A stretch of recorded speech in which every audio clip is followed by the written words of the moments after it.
know, which teach them the #1 intellectual blogging panel on the YouTube channel. Good night, everyone. Let me know if you're seeing me clearly. Let me know if you are hearing me clearly. If you're seeing and hearing me clearly, welcome to another episode of Extra Class, episode number 233. I trust that everybody is okay. I trust that everybody has been having a blessed weekend and a wonderful Sunday. For the persons who are at work on this Sunday night, I trust that your shift will end soon. For the persons who are on their way home, I trust that you'll get home safely. And for the persons who are home, who are ready to listen to each other about some things we affect Jam Down, Jamrock, Jamaica Land We Love, Land of Food and Water, Bob Marley, Houston Boat Vibes, Kartel, Buju Banton, Shelley and Fraser Price, Marcus, Mosiah, Garvey, and the whole works. Some good people. You understand, and some bad people. We're there, peeps. Good night. Zane? Yes, I. Respect to the persons who have been here from early, interacting and engaging with each other in the comments. And big up to the people who were in the watch party for the premiere of the Anthony Cruz video earlier today, midday to be exact. We're going to talk about some things. We're soon forward. Good night. Kaboom! Teach them! Always make sure the message reach them. You know, which teach them the #1 intellectual blogging panel on the YouTube channel. Hey, yo, yellow. Like, subscribe, and don't forget to click the notification button. Hey, yo, we always up to something. Teach them. Hey, yo, yellow. Send the message and make it reach them. It's teach them. Right here. Warlord representing.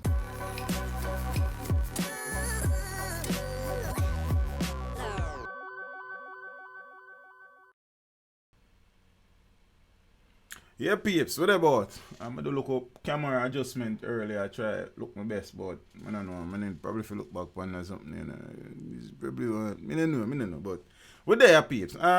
Sunday night, you know, tomorrow plantation setting. So we even to waste no time. As Kalanchi said, there is no time to waste. Peeps, welcome. If you're here for the first time, welcome. Really and truly appreciate the support. Zane, please remember to share the stream on your Facebook page. As a matter of fact, I'm going to do my thing. On your Facebook page, your Twitter page, your Instagram status, the whole of them place there. You know what I mean? And thing. WhatsApp status and it works. We are live now. Come join the discussions well again. Oh, that way there. CUSSION. So you spell it. Next thing you say, boy, I teach people picking you can't spell. And you want to come talk to me, you can't spell. But then got spell in school. I got school. You understand? Take me the dental scripts award and them things. Alright, P. So there you know. Enough on the fun and game. Then we continue to keep our eyes on the coronavirus outbreak that is currently responsible for over 30,000 persons being affected and over 800 deaths. Information is suggesting that the number of deaths has surpassed the 800 that was recorded for the SARS outbreak a few years ago. So we're going to talk about that a little bit and them things, the good things there. Zane, hopefully, I wonder if me have something scripted. No return from China. Not now. The government explains failed effort to bring Jamaicans back home. So there has been many persons who have expressed concerns, many persons who have expressed disappointment actually in the government's effort or lack thereof to repatriate Jamaican nationals who are currently in China for whatever reasons. The Ministry of Foreign Affairs and the government by extension is saying that, hey, them have to just try to live it out because the situation is currently at a stage where the government can do nothing. Well, that is what they are saying. Zane, the government of Jamaica has indicated that it can do nothing at this time to secure the repatriation of Jamaican nationals in Wuhan. Zane, reporting that its decision was based on the sound advice of unnamed technical experts in the management of public health matters. There are at least a little more than 400 Jamaicans in China at this time. So the Minister of Foreign Affairs and Foreign Trade, Senator Kamina Johnson-Smith, informed the nation recently of the decision via a press release, more than 6 hours after cancelling a press conference which had been set for 11 a.m. on Friday to provide an update on the spread of the coronavirus and related issues. Johnson-Smith said that she had been mandated by the Prime Minister and the Cabinet to explore the possibility of repatriating Jamaican citizens from Wuhan and had made some progress. I reached out immediately to partner countries who were evacuating their citizens, explored regional partnerships with countries who also have students and teachers there, as well as a sole government of Jamaica approach by charter of sufficient capacity to cover the distance. Regrettably, none of those options have proved workable. We know that many foreign nationals remain in Wuhan as several countries who evacuated citizens focus primarily on government employees and were also ultimately limited by capacity and other considerations. However, the Foreign Affairs and Foreign Trade Minister neglected to name any of the countries with which she had discussed the issues or advised specifically of any progress made. She continued, through our continued dialogue with relevant ministries, departments, and agencies, they assessed the risks involved, the current circumstances, including still unabated dengue and flu season, as well as efforts being made to expand the capacity of the healthcare system to quarantine or isolate persons, based on the natural flow of travel to Jamaica. In that context, they recommended that this avenue not be pursued at this time. Johnson-Smith indicated that all Jamaicans in China remain in good health, with the government continuing to monitor the situation. We will do all that is possible to support Jamaicans in China, even with our small staff in Beijing, along with the support of the Jamaican Association in China and the Chinese authorities through our respective embassy, she added. The Foreign Affairs Minister also commended the Chinese government on the unprecedented levels of effort to constrain the spread of the virus and to find a cure, and encourage Jamaican citizens to raise the alarm about any challenges with basic needs they face, given the assurance from the Chinese authorities that they would do their best to help. It's at a way still, but I will say here that I understand where the minister is coming from. I understand the situation. It is very unfortunate that these Jamaicans were stranded in China. They might have been a little bit more proactive, not the Jamaicans in China, but the government per se, to have assessed the situation earlier and make moves then and implement policy and programs to aid those Jamaicans who expressed a desire to come home. It is a pity that it was left so late, and at the 9th hour it was decided that it was too risky to try and repatriate these Jamaican nationals in the number of 400, give or take, I suppose. We sincerely hope that no Jamaican national currently in China will be unfortunate enough to contract the coronavirus, and if the worst happens, we sincerely hope that said person or same persons will be able to stave off the challenges and will recuperate as soon as possible. It's a rough little situation, you know. Yeah, that's what I say. I suppose many persons will say they should have, and they could have, and they would have. We just have a hope. The situation as is that they are still there, and so far so good. There has been no reported case of a Jamaican contracting the coronavirus at home or abroad, and we give thanks for that because that's a blessing. You understand? Especially considering the fact that the coronavirus deaths has risen past the 800, overtaking the SARS toll. So the death toll from the novel coronavirus surged past 800 in mainland China on Sunday, overtaking global fatalities in the 2002-2003 SARS epidemic. even as the World Health Organization said the outbreak appeared to be stabilizing. With 89 more people dying, most in the Hubei province, which is at the center of the outbreak, the toll is now higher than the 774 killed worldwide by the severe acute respiratory syndrome, or SARS for short, according to the official figures. So the latest data came after the World Health Organization said that the last 4 days had seen some stabilizing in the province, but warned that the figures could still shoot up.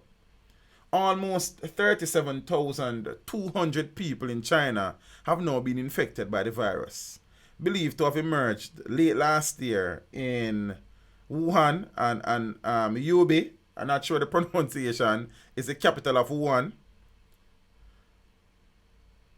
Well, Wuhan is the capital of Hubei, I suppose, where residents are struggling to get daily supplies. The epidemic has prompted the government to lock down the whole city as anger mounts over its handling of the crisis, especially after a whistleblowing doctor fell victim to the virus.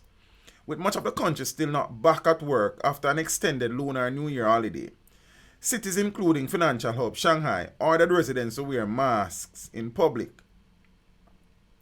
And them something there. So Michael Ryan, head of the World Health Organization Health Emergency Program, said the stable period of the outbreak may reflect the impact of the control measures. While the death toll has climbed steadily, new cases have declined since Wednesday's single-day peak of nearly 3,900 people worldwide. On Sunday, the number of new cases was just over 2,600.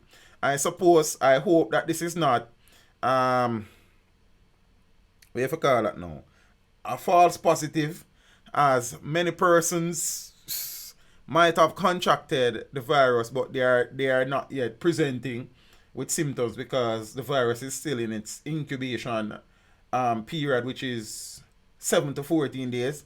So we hope that the decline is actually a decline and there's no false positive involved in this situation.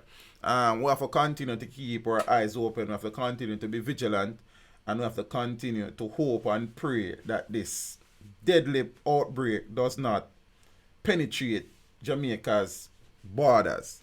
Yeah, and that none of Jamaicans in China become afflicted or affected by the disease.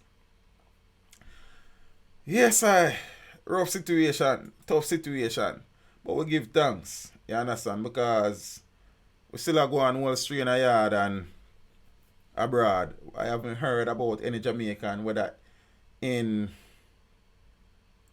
Asia or around the world, who has contracted the virus. So, well, I give thanks. On an editorial note, I would have shared information from an article published by one of the major media houses on Friday night, which suggested that a shooting occurred on the playfield of the Duhaney Park Primary School. I will now take the opportunity to correct some of the information that was shared on Friday night. As I said, I only shared what was published in the new the online article, but it is our responsibility to disseminate factual information, and if we err in our efforts to do so, we should always take steps to make corrections. So shooting was not on Duhaney Park Primary School playfield, says the principal. Duhaney Park Primary School principal Colleen Reed Grant has scolded the Jamaica Observer for a report last Friday which stated that a man identified as 25-year-old Shamar Wright was fatally shot on the school's playfield about 10:30 a.m. the day before.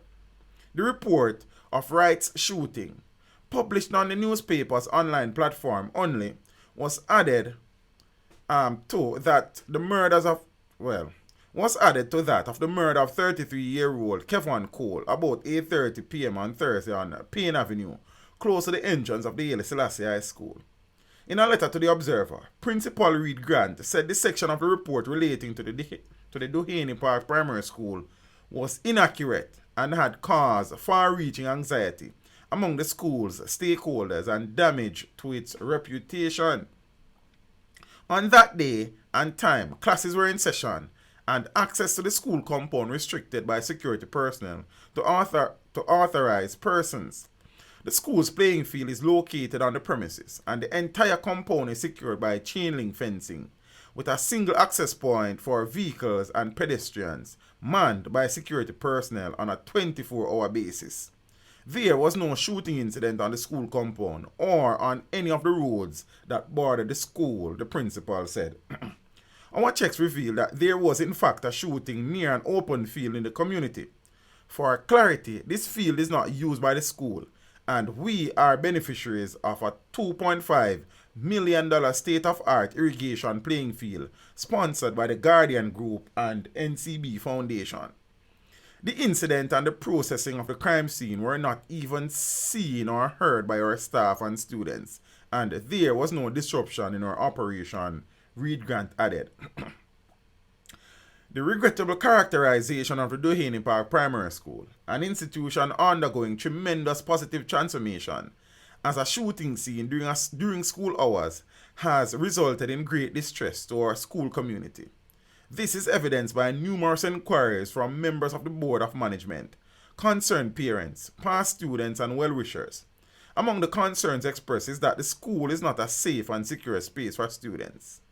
If a shooting can be committed in the students' play area during the school hours, the principal said. So I too would have shared the article published by the Observer, and for my part, I want to publicly apologize to the administration, the board of directors, and the staff and the students of the Duhaney Park Primary School. And it's very regrettable that such information was shared when it was in fact not correct. So apologies for that. Yeah. So I think sometime, yeah, well, we make mistakes. In the age of social media madness, no, Father Johnson, where the imbecility on social media has become the exception, the norm instead of the exception, we continue to grapple with persons who fall prey to the dictates of the new social norm, where people are exposing intimate details of their lives to a world that is hungry for gossip and sus and controversy. We have seen where many a men has been arrested and charged for breaching the Cybercrimes Act after they have published nude pictures and videos of sexual acts to get back at their spouses and ex-girlfriends and the works. I remember seeing a video sometime in 2018 where a man decided that it was fitting and cute to video a woman and a man sleeping naked in a bed after apparently removing louvers from a window. It turned out that the man who recorded the video was the ex-boyfriend of the lady that was captured. He is a farmer, but instead of farming to make a living, he was farming the fool. Farmer for a trial for posting video of naked ex and their lover in bed. Good night, Candy.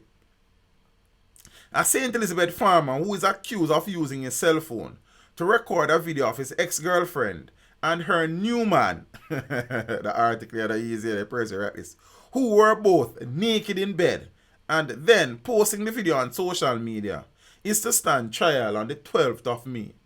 Actually, in the 1st of April, All Fools Day, like.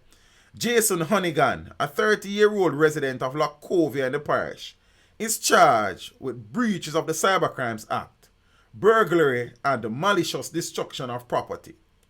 The trial date was set when the accused appeared in the St. Elizabeth Parish Court on Thursday. His bail was extended until the trial date. The allegations are that on the 8th of July 2018, at about 1 a.m., 1 o'clock, Onigan went to his ex-girlfriend's home and forced open a window, damaging it in the process. He then reportedly used his cell phone to video the woman and the man and her male lover while they were asleep. While they were asleep in a bedroom. Onigan then posted the video on social media, where it was widely circulated among users. And the matter was reported to the police, and following a probe, the farmer was arrested and charged. I suppose I am happy that this farmer never harmed the couple, because you know some man, Zane. However, why I feel I need, the woman left him and move on with her life. Zane. And the man go remove window and video the Empress and her new bae nude, and proceeded to post the same video on social media. My happy say him never do them nothing still, because someone would them probably still up, you know what I mean? But a man they need for the better, brother. First thing when you have video naked man. That's the first question you want to know. Then you know see something wrong with the farmer. You understand? A man have video naked man. So he might go back to court in a May there. Go stand trial. For being a idiot like. And that me as a sizzler, I'm glad him never do them nothing still. Because that situation could have gone downhill quickly. Especially that they were sleeping. See? Oh, there's a video man extraordinary. You understand? Him, what you say, Mr. Vegas like. Ah, boy. Life sentence for elderly vendor who stabbed his ex-lover 20 times in Orcharius. So you see, the really, boy, I mean, no relationship thing, the man. Yo, right now, boy, I believe you do. Life sentence for elderly vendor who stabbed ex-lover 20 times in Ochi. What could have possessed a man to stab a woman 20 times? An elderly man who was charged with fatally stabbing his ex-girlfriend 20 times during a dispute in Orchard, St. Anne in 2016 has been sentenced to life in prison. Fitting. Norman Thomas, also called Ned, a 58-year-old vendor of James Avenue, boy, Orchard was charged with the murder of 22-year-old loan clerk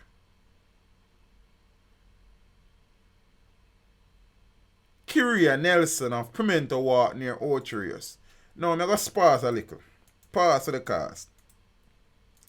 How many times have we come across news items and articles where a female has been killed or injured, and when you do the research, her spouse who would have committed the crime was twice her age? The reality is that these relationships often don't work out. I'm going to put on my counseling at right now. A man at 58 being romantically involved with a woman at 22, something now gets screwed. Pun intended. Because the reality is that man at 58, sexuality might already gone through the gate, and it kind of late for your date somebody who is 22. how effectively can same 58-year-old man satisfy 22-year-old Empress. Not only that, 22-year-old Empress I live her best life. Now try to live the stress life. Zane, she might be a local party animal and her friend them young. The age difference is so vast that Spring Gardener say maybe not in a teach. Yeah, Spring Gardener defend him thing.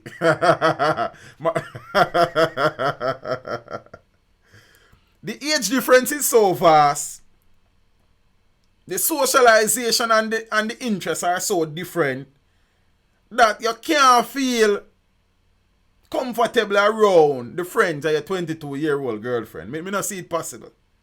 Next thing, that 22-year-old girl, you know, I mean, I said this was a case, might have been involved with the old-timer for monetary reasons. See? So there are so many things wrong with that equation here. It can't simplify. You feel what me I say? He must say sugar daddy Cali speaking. We say 60 are the new 40. Well, 22 are the new 16. And I see where I go on. Then 40 and 16 still not ready, brother. You understand?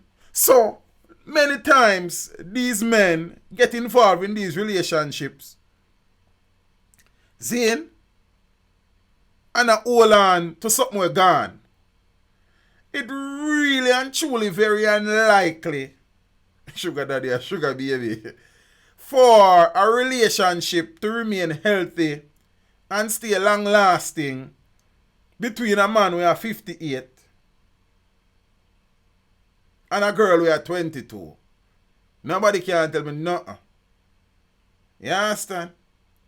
So, there were so many pink, them flag are even red, them flag are wash out. There were so many pink flags, like him treat my 58, like, he flag them wash, there were so many pink flags. From the get-go, them should know that trying to make that relationship work is trying to like fire in the snow. Never mind. Norman Thomas, also called Ned, and then 58, he did 58 in a 2016. Vendor of James Avenue. Boy, James Avenue. If I know James Avenue, boy, a Falkland or state, boy, I don't know.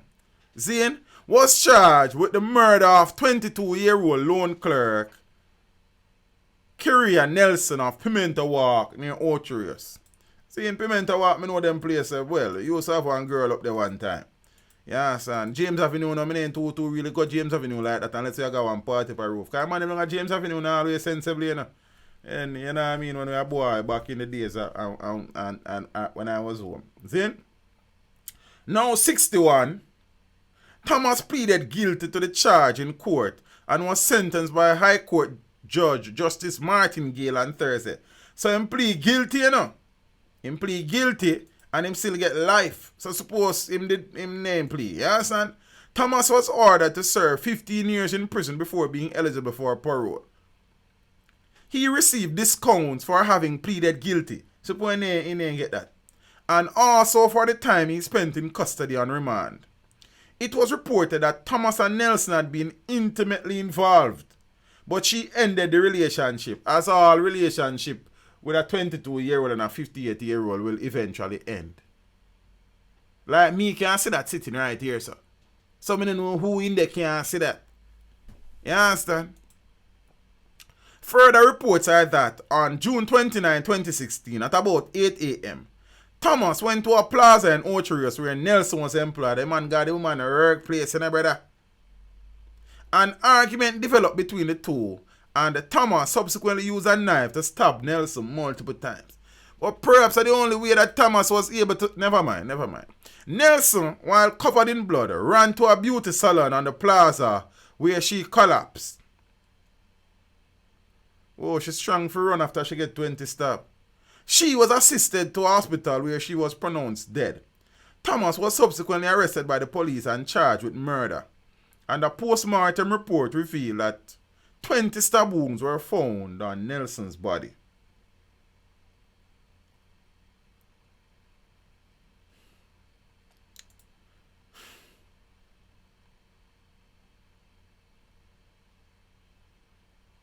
There's some things I mean I want to say, you see, but you see because the situation is so sad, I not bother say it.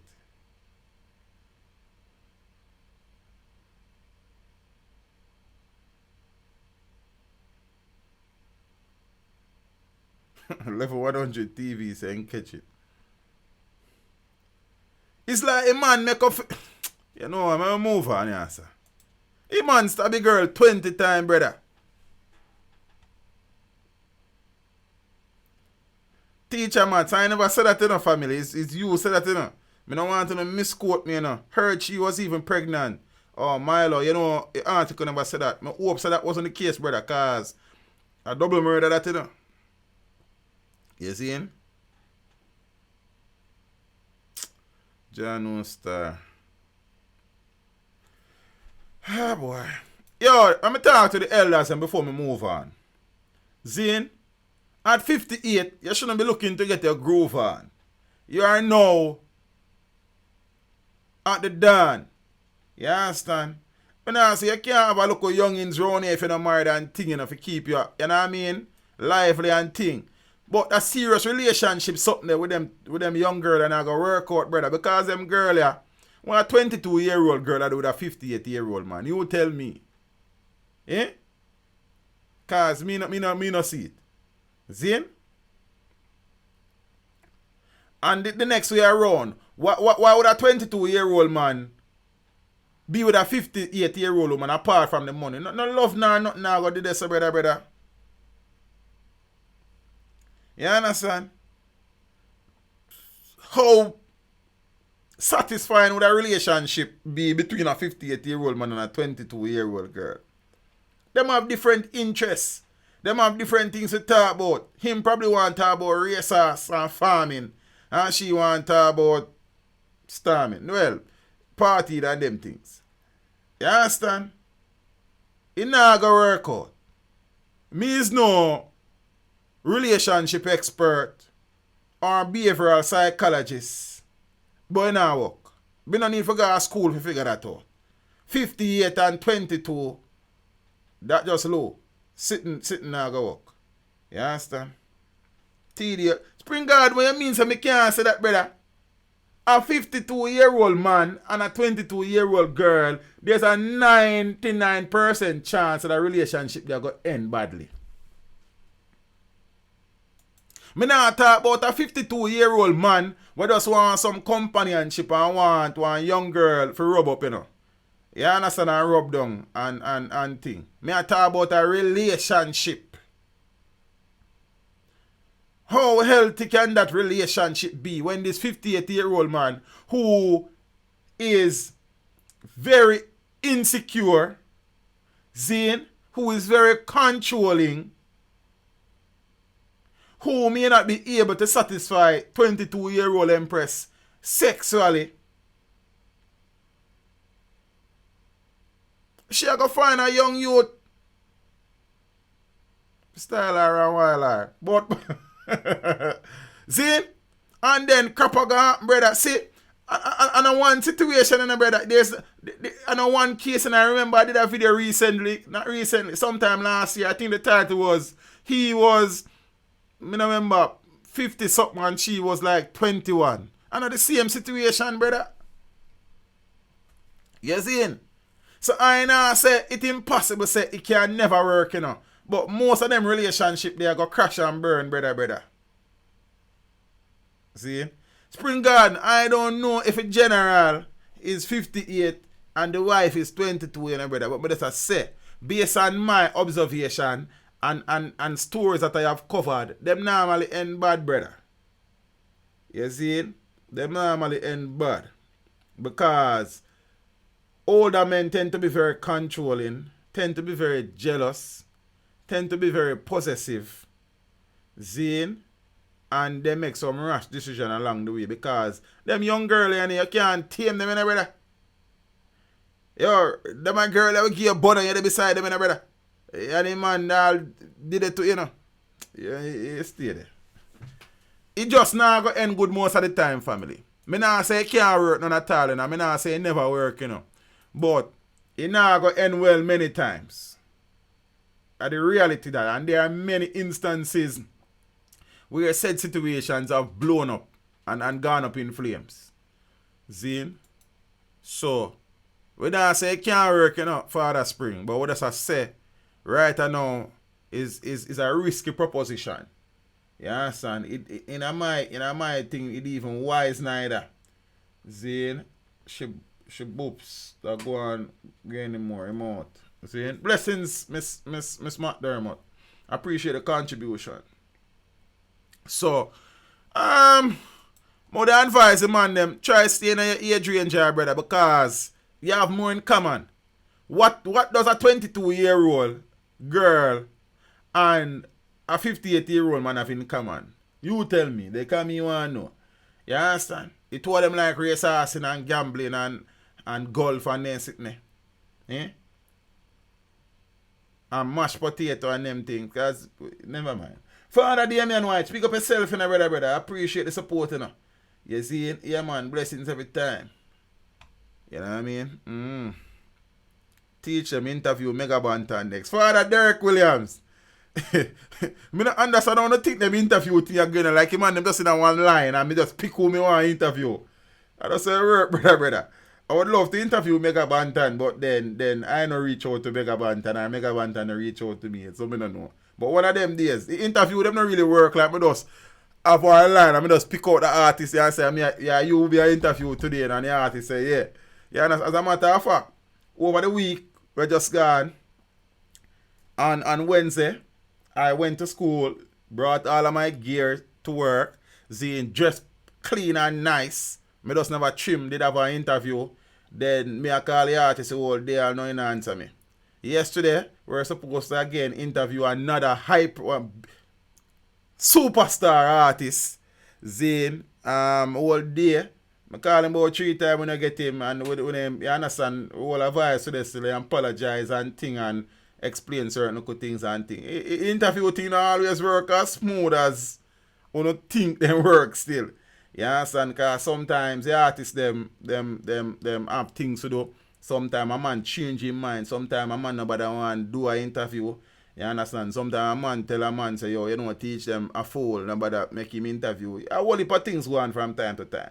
You understand? There was another time when an artist say yes forward. I send is a good thing. I left me out, so I got St. Elizabeth, You understand? And I don't know from the artist. I whole heap of good things, brother. So Mega Bantan, I got add him name to the list. I don't know if him named up on the list, but one of them times. So the interview them are come, but just have a line with the artist, line up and say, yo, I want to teach him interview me, Many artists don't reach out, them know the work, them know the channel, them appreciate the work, and yes, seeing many of the artists them also are overseas, cause more artists live overseas than you then think, So many of them are saying, no, your head teach, when we touch a yard, we're going to make it happen. You understand? Some artists up on tour, some artists just don't want to do no interview right now. I've reached out to artists and them say they don't want to do no interview.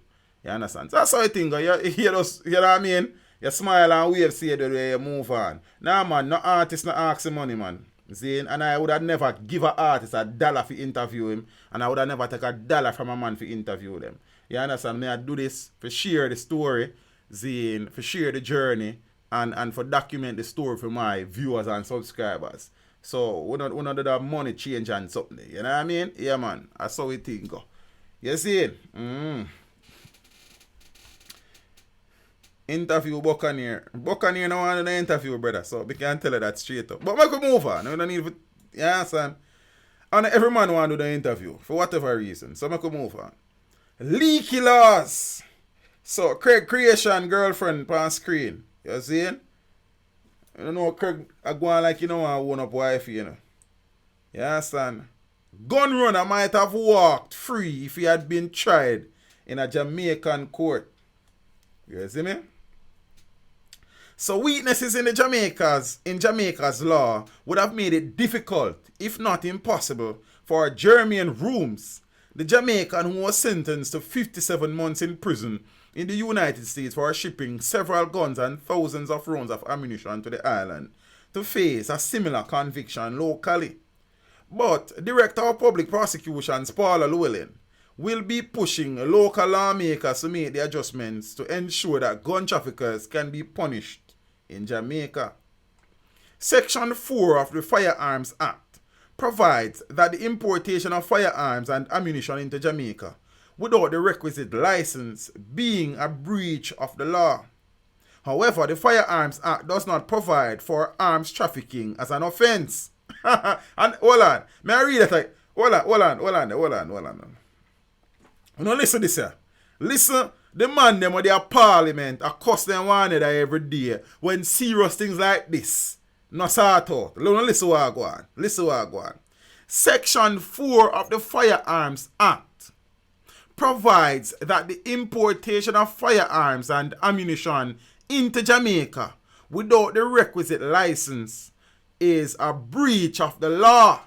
However, the Firearms Act of Jamaica does not provide for arms trafficking as an offense. May I read that again? Me sit up, because I don't want to feel like say I'm relaxed, I'm not see what I go on, you know. However, the Firearms Act, as was written by the Parliament of Jamaica in the Constitution of the country, does not provide for arms trafficking as an offense.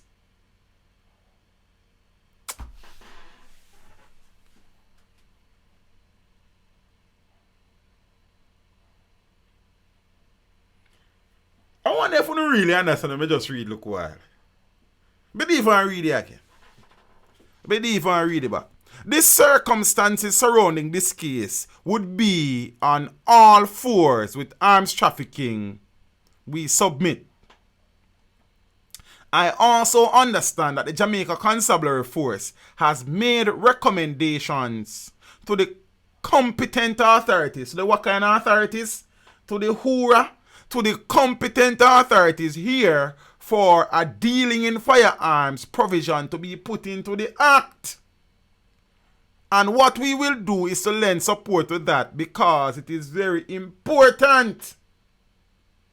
If he had come here, the prosecution would have been very difficult. We would have had to ask for extradition for him to be brought to Jamaica because he's domiciled up there. And it would have been a very difficult prosecution in terms of importing the firearms and ammunition added Llewellyn. Now, peeps, I have often said, dear man, since big up yourself and brother. Appreciate the continued support and generosity. I have often said that sometimes we are a bit overcritical of the DPP's office because the DPP and all the persons employed within the remits of the DPP's office can only operate using the laws that are on the books. The DPPs can only prosecute from a file provided by an investigator. So when the DPP them get the file, they prosecute what is available provided by the detective or the investigator. And the DPPs, and not only the DPPs, the judges in this country can only operate within the guidelines of the laws of the land. They don't make the laws.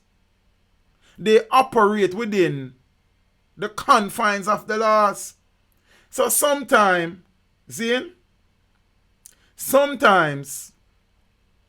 we are very unfair in our pronouncement, and that's why people normally say me I defend Paula. I not defend Paula.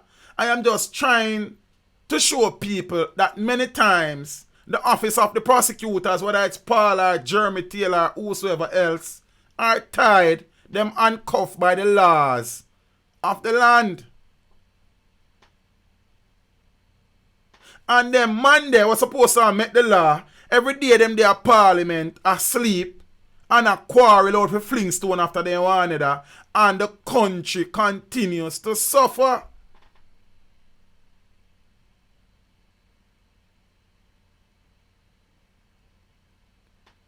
So when I am trying to make an argument for the DPP's, it's not parliament, it's for the DPP's office. It is to tell us that, and people don't understand, because we get very emotional about certain things. And we still keep on using some cases to beat the DPP. Zane, the DPP can only operate with the laws that are available. The DPP can't change the law in the middle of a trial, you know. And the big belly man them in a parliament, we are gallivant for peace soup while people are losing them life in the country. That is where the blame should rest squarely upon them big belly. You understand?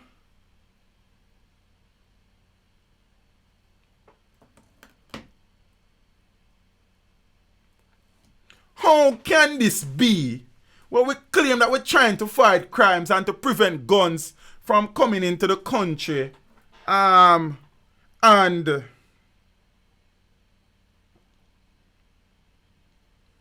hold on the peeps. Oh yeah, for your time sitting there. Boom. Boom.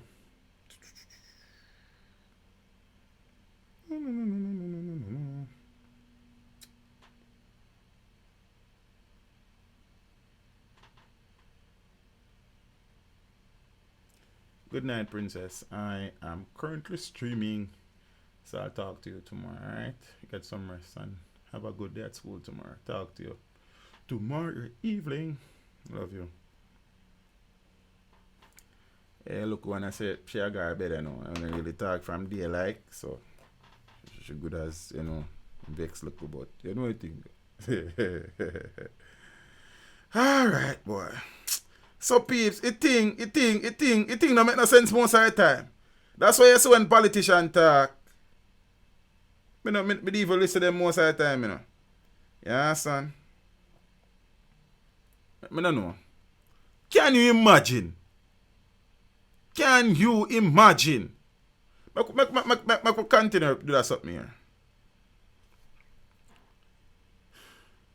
Rooms pleaded guilty to firearms trafficking in the United States last year and was sentenced to 4 years and 9 months in a federal prison by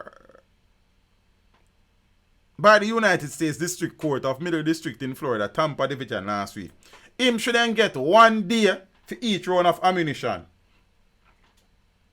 and 1 year for each gun.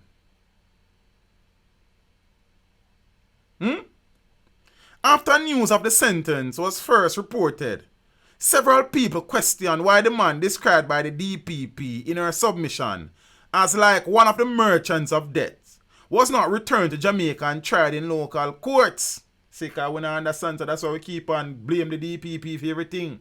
There have also been questions about the length of the sentence, with many critics arguing that his time in prison should have been longer, as I say, him should then get 1 day for each round and 1 year for each gun. But the DPP pointed out that the sentencing guidelines, which were in the plea deal agreed by Rooms, were for a period between 46 and 57 months. If there was no evidence of previous convictions, if there was evidence of previous convictions in the US, the sentence would have gone up to 7 years with the guilty plea. While had Rooms not accepted the plea deal, he would have received a sentence of up to 20 years and a fine of up to $1 million. Rooms, who is reportedly in the US illegally, had been convicted of crimes in the United Kingdom and deported to Jamaica. Speaking about deportation to Jamaica, we soon come, because reports are that there will be a flight with 50 Jamaicans from the UK on Tuesday. I would have done a video, 2 videos now.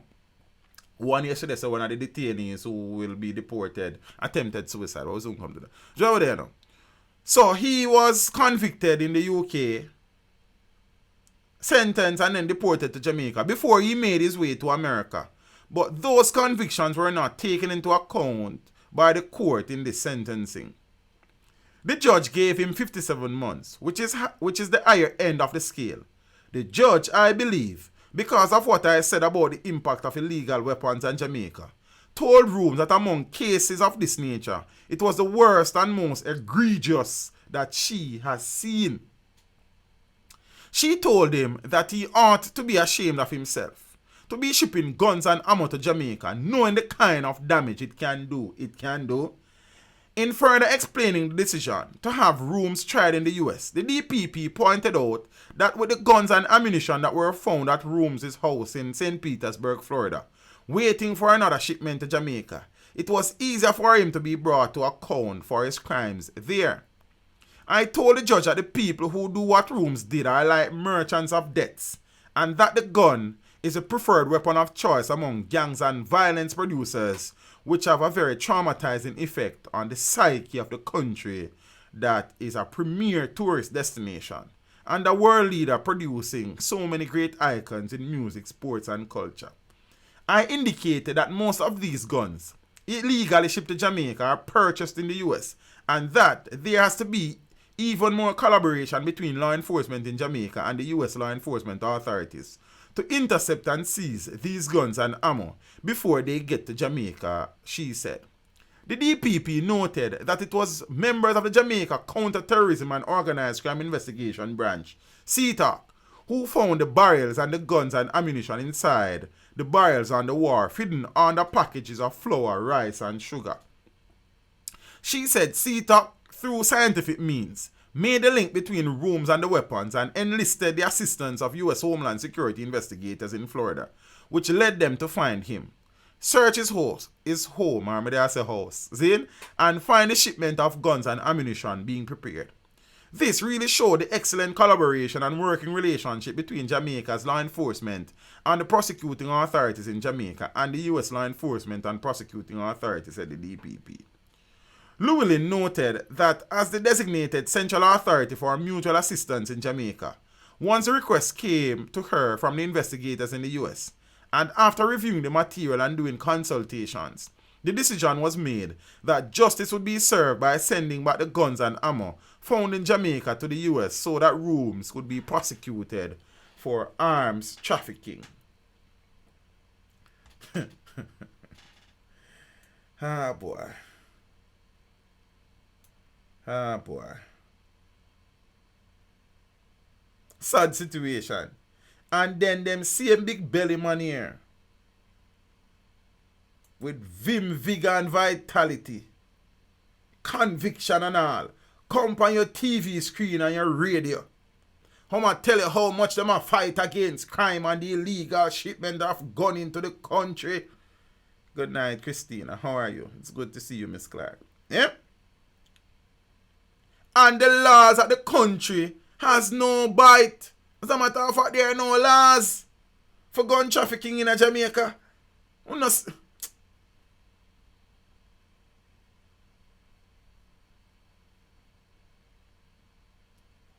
If somebody did tell me, me would have say a lie. Ah, boy.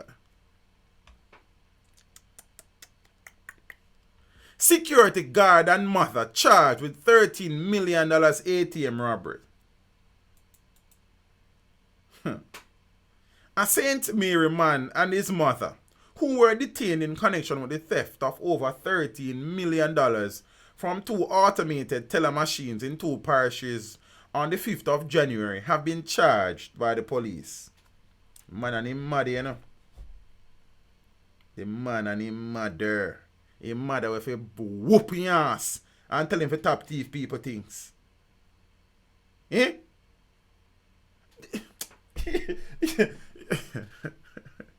More time I come across an article, you know.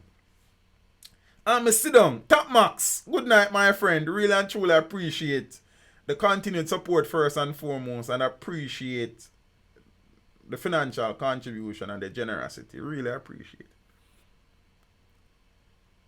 Do you see why we are where we are as a country? Back in the days of the security guard there, when him a big man, him do so him mother busting ass. Now the mothers are being complicit. But one time the mother they used to wash out the bloody clothes them and hide the gun them. Now the mothers are being point men in these crimes.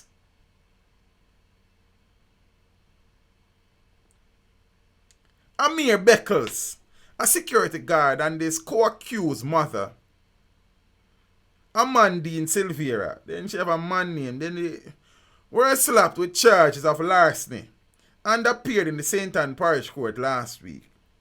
Following a bail application that was made by her attorney, Silvera was offered bail in the sum of $200,000. At the $13 million bail, then forget. If they can't find them, go on stay check. However, her son was denied bail and remanded into police custody. Both accused are to return to court on March 6th, when the case will again be mentioned. Investigators told the court that the matter is still being probed. It is alleged that on the 5th of January, 3 men went to an ATM in St. Ansby and spray painted the security camera before stealing $9.2 million after entering a security code to the safe.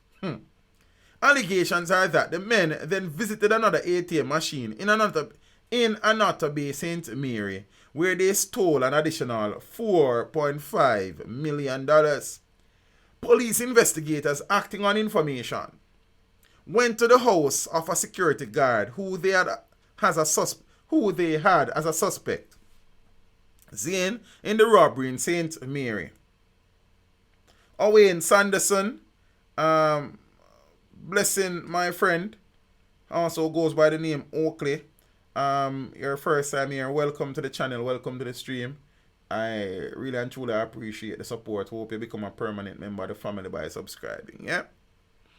The police said a search was carried out at the house and $4.1 million was recovered from 2 safes that were at the premises. The security guard, later identified as Beckles, along with his mother, were taken into custody and subsequently charged by the police.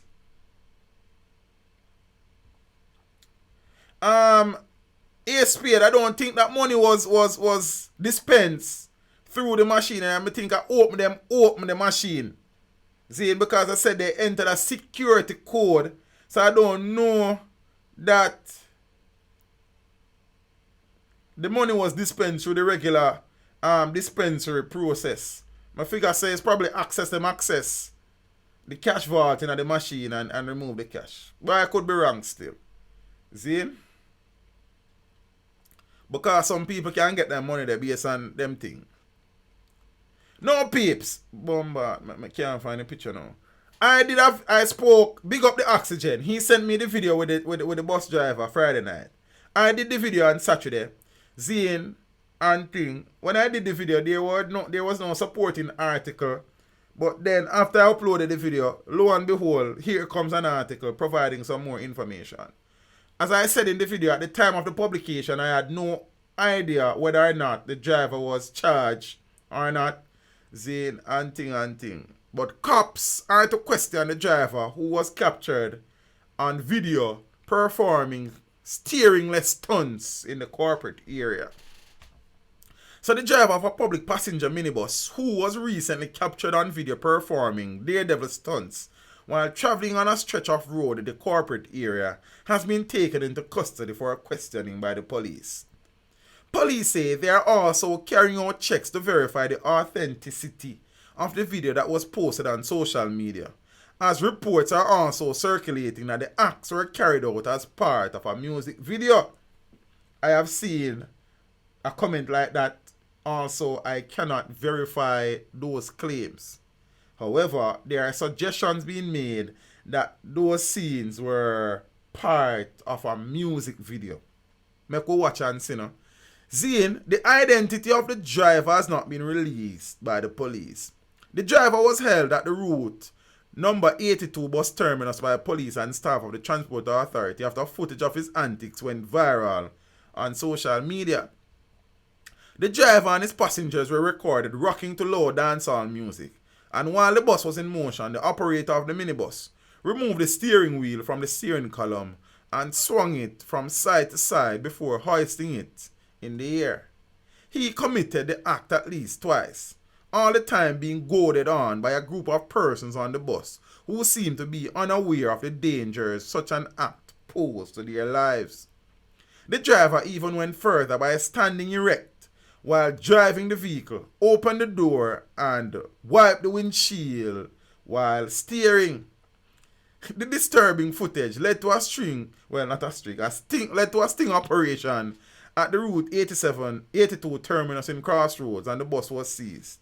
Officials from the Transport Authority have indicated that if he is found guilty of committing traffic breaches, appropriate disciplinary action will be taken against him, along with the owner of the vehicle.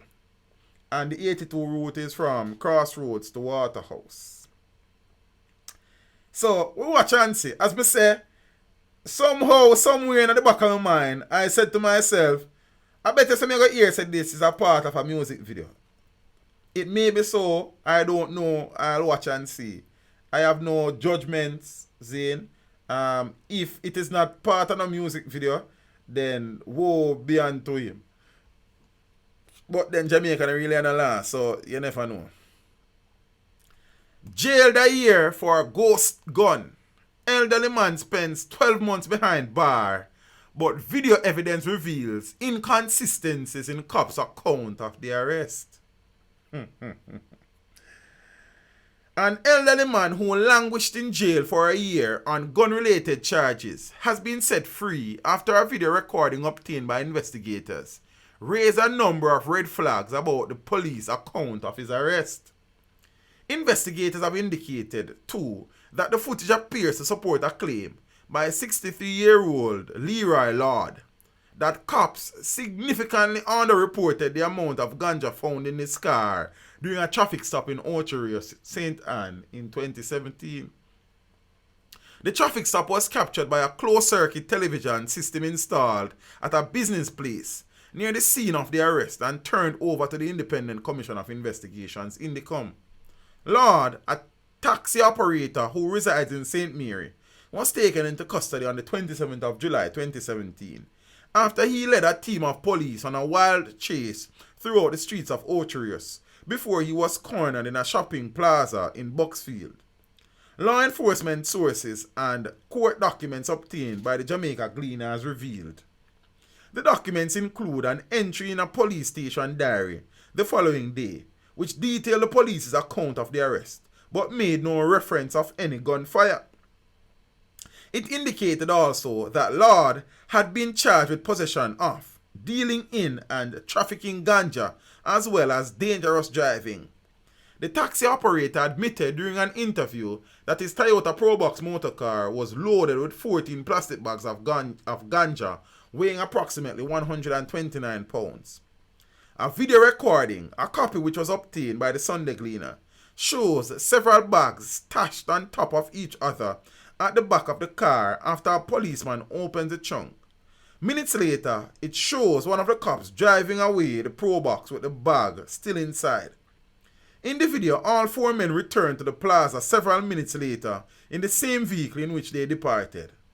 But according to Lord's attorney, Guanique Williams, only 30 pounds of ganja was present a week later when her client pleaded guilty to the drug charges.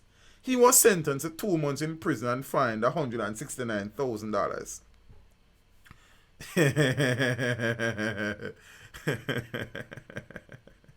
Daniel Anderson, Senior Public Relations Officer at INDECOM, confirmed that its investigators are in possession of the video and are aware of the discrepancy in terms of the amount that was in the vehicle and what was... Where the man weed there? The man want the whole time weed. So the man will take him sentence him weed. We don't get 100 and how much pound of weed, 29 pound, and it's only 40 pound of the man. Where the man 80 pound of weed? The man want back him weed. You understand?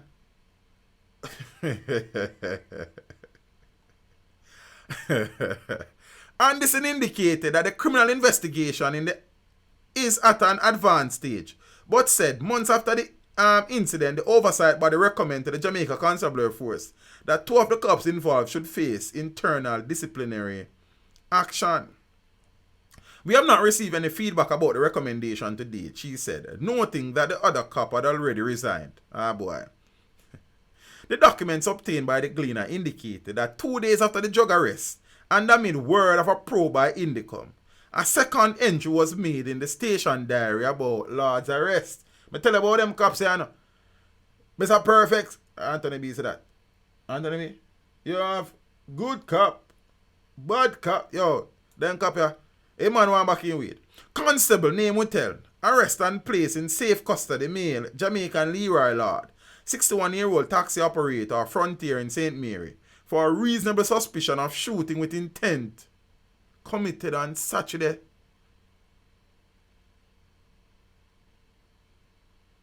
Thursday, July 27. So them have Thursday, July 27 in the diary, but the 27th of July was actually a Saturday. Wouldn't know here, nothing yet. About 10 p.m. at Square One Plaza in Orchard, St. Anne, the entry read. Yo. I tell you, say everybody at prison for their prison. I mean, if you have weed illegal still. But then, boy, I don't know still. Lord was formerly charged for illegal possession of firearm and shooting with intent and spent 12 months in jail awaiting trial. Him need to sue the government. The charges were based on claims by the 3 cops involved in the traffic stop that they twice came under gunfire from a male passenger during a chase of the car. The 3 policemen, a corporal and 2 constables, acknowledged that they fired at the pro box because they feared for their safety, but said the gunman managed to escape before Lord's vehicle came to a halt inside the Square One Plaza. The 63-year-old insisted that no one else was in the vehicle, just me alone and the weed. Me a roll in from Green Jail with 129 pounds of the marijuana. Police pull me over. I say, officer, wait, but them fire at me. They ask me. The firearm charges were tossed just over a week ago, and Lord walked from the St. Anne Circuit Court of Freeman after prosecutor Adley Duncan offered no evidence against him. Duncan, a deputy director of public prosecutions. You see again, hold on, let me pass your cars. These are the files that prosecutors have to prosecute. When criminal police officer doctor things, then when you think that so much people get off of cases, and then we go back and blame the same prosecutors and the criminal police them and the crappy laws is the problem. On the law the DPP for me now. May I beg on please and thanks. And the whole office. Oh no go easy man. Then you answer me I say. How much more evidence in the office? Every day when you get up a cuss anti-parlor. You understand? Anti-parlor hands handcuff. The DPP in a handcuff a code. Then you see what I go on. Alright. Duncan, a deputy director of public prosecutions, outlined in court that a review of the video footage revealed a number of inconsistencies. That is not the word. With the cops' account of the circumstances that led to Lord's arrest. As an example, he said, a report by the police scene of crime unit confirmed that there was no damage to the car in which the 3 cops were traveling. Duncan told the court, this is inconsistent with their account of how the chase transpired, when there are so many bullet holes from the police in the accused man's car. Then shut up the man's vehicle. I got as the weed save him life, you know. Because the weed then it probably compress and then like so long you bullet. It's a weed that save life. You understand? Yeah. And the spent shells recovered only match the police gun, even though they say someone else was firing. No other spent shells were found. Them disappeared. In addition, he told the court that the cops in their account of the arrest did not disclose that one of them left the scene of the arrest in the pro box and returned minutes later before calling scenes of crime personnel to post a man then go hide the weed. Hey man, then go hide the 80 pound of the man weed. The video has them driving the vehicle away with the ganja and driving it back.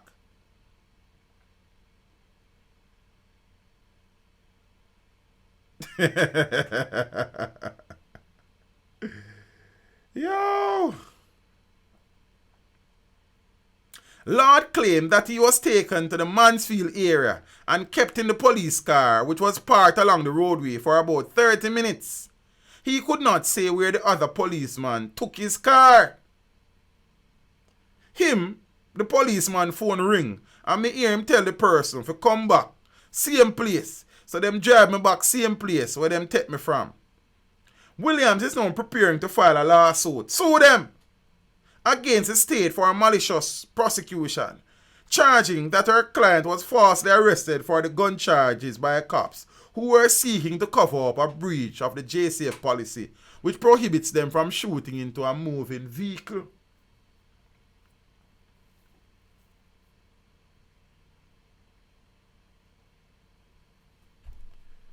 Then the man who was supposed to serve and protect and uphold the law, I break the law.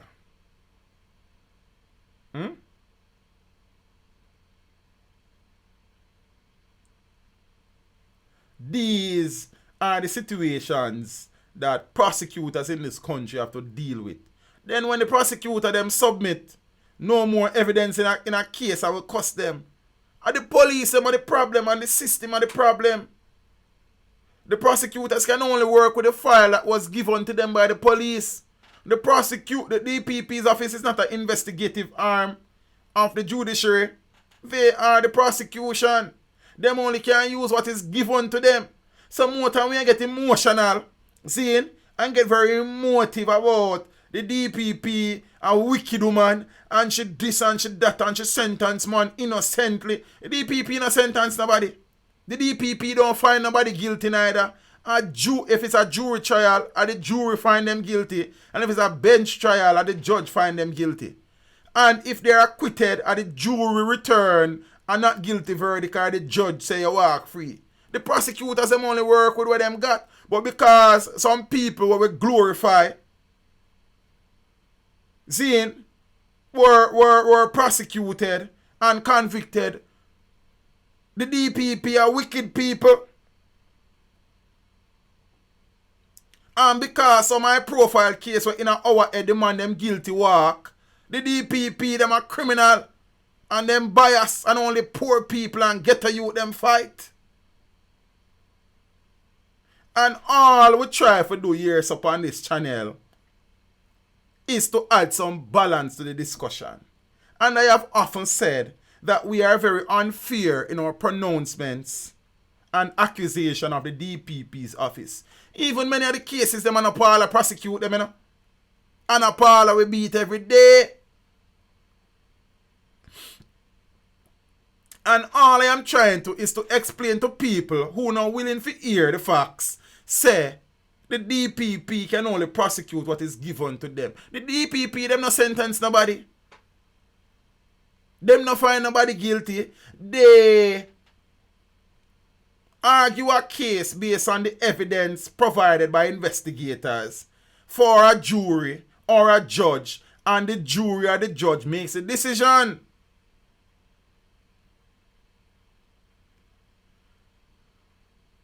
Blessings, Spring God. You know, I got work in the morning too, but you know, I work if you go on, because, you know what I mean? Do you know how much bad name the DPP has taken for the government in this country? And them tardiness and the police force.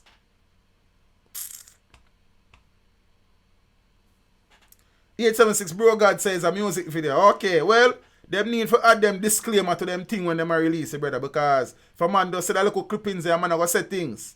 You understand? It's what it is. Nobody needs to say that. We don't do the video already, so next time they know better. How can the DPP now win a case with a file like that when the policeman them are criminal? Eh? Yeah, but people who don't know that in 876 Bro God. Because yeah, when I say no in a mile, we understand that. But me I say no. What I'm saying is that sometimes we just need to look at the emotions when we talk and talk based on the facts. And I totally understand exactly what you say. See?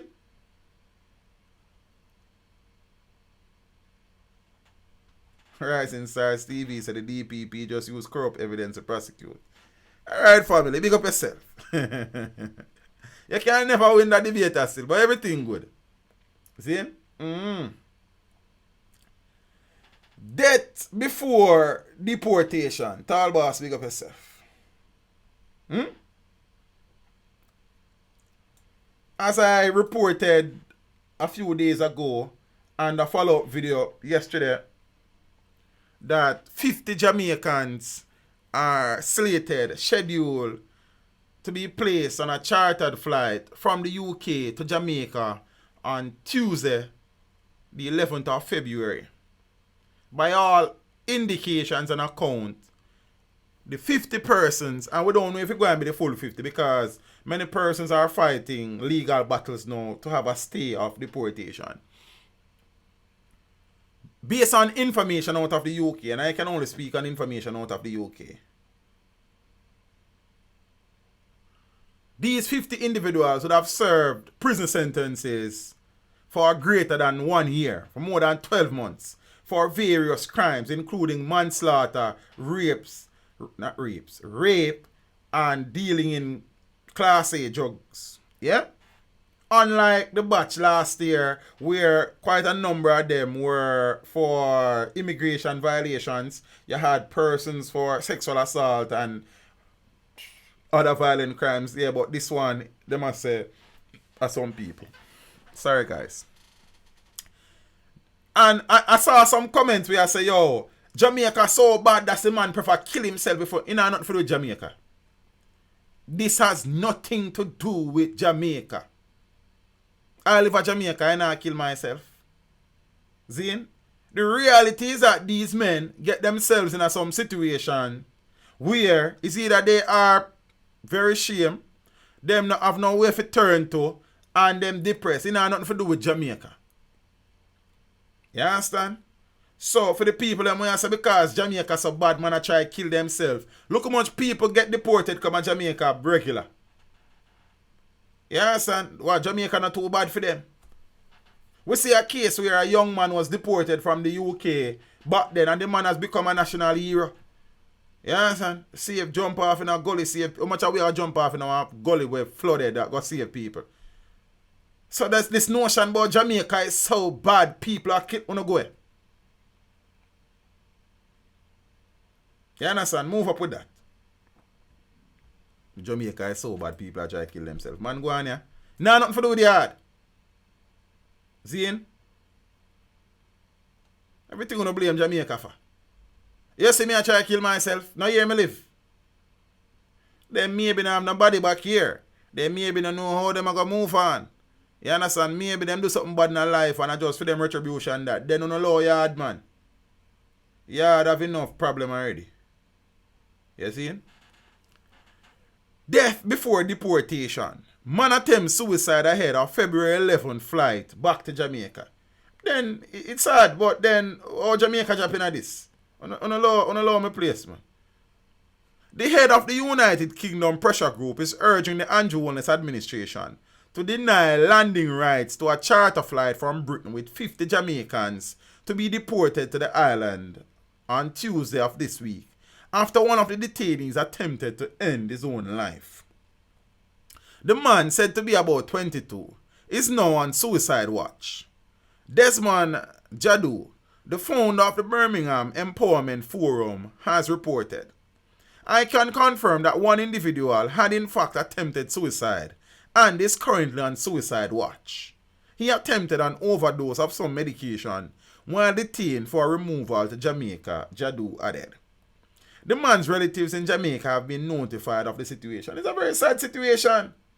You understand? It's sad, but then, on the law, we don't stop blaming Jamaica for everything, man. Sure. I am therefore calling on Mr. Holness and the Jamaican government to actually deny landing rights for this plane to land in our country, Jamaica. Because that is how serious we have to take it now, said Jadu, who also heads the Windrush movement in the UK. See, I know one commenting, I will heap of people say, man, we know nothing to do with Jamaica. I mean, I beat up them people about the commenting. I mean, that's I say, we don't go easy, man. You understand? The man did time for robbing someone. If you rob another human, you deserve anything that reach you. I hate thief. Oh, so that information was published, bro, God, because we never hear what kind of offense him did serve time for, you know. See? So, you know, I could finish that something here. President of the Association of Returning Residents, Percival Latouche, agrees that the government should deny the flight landing rights. Johnny hates racism at its best. So a man kill somebody, Johnny, after not appreciating the hospitality of a receiving country, and he is to be deported as per the laws of the country. Is racism? But that's a ask. So Jamaicans who left Jamaica and go to crap and folly a people place, and they are being deported, is racism. I'm just asking, because I don't know. I don't know that is racism. So a white man come to Jamaica and kill somebody, do him time, and we deport him back from whence he came. Jamaica is a racist nation. Alright. Suppose it's a matter of how we view things sometimes still. See, I don't agree with that purview there still. I don't know that Jamaica is the only country who received deportees from the United Kingdom. See, and I don't know that nobody who are deported from the UK had not done anything wrong. See? So I don't know still. I don't know. I say Jamaica I deport 2 British brothers because them overstay them time at Jamaica. Is that racism? See? I say Jamaica I deport a man who killed him baby mother in the United States the other day. Is that racism? I don't understand still. Alright. We need to behave ourselves. When we got people place, we need to behave. How many Jamaicans are in the UK? And all of them are being deported. Why them not deport them? Because them are behave themselves. Them go for drink milk, them not go for corn cow. So I don't know. See, and as me I said, Johnny, if you can explain the racism in that to me, I don't love to learn it. I'm willing to learn, you know. Because I can't see it still. You see? I don't for a place. It's like you invite somebody in your house, brother, and them come in, they come kill somebody for you. But you got to keep them in your house. So would you be racist now for getting rid of them out of your house?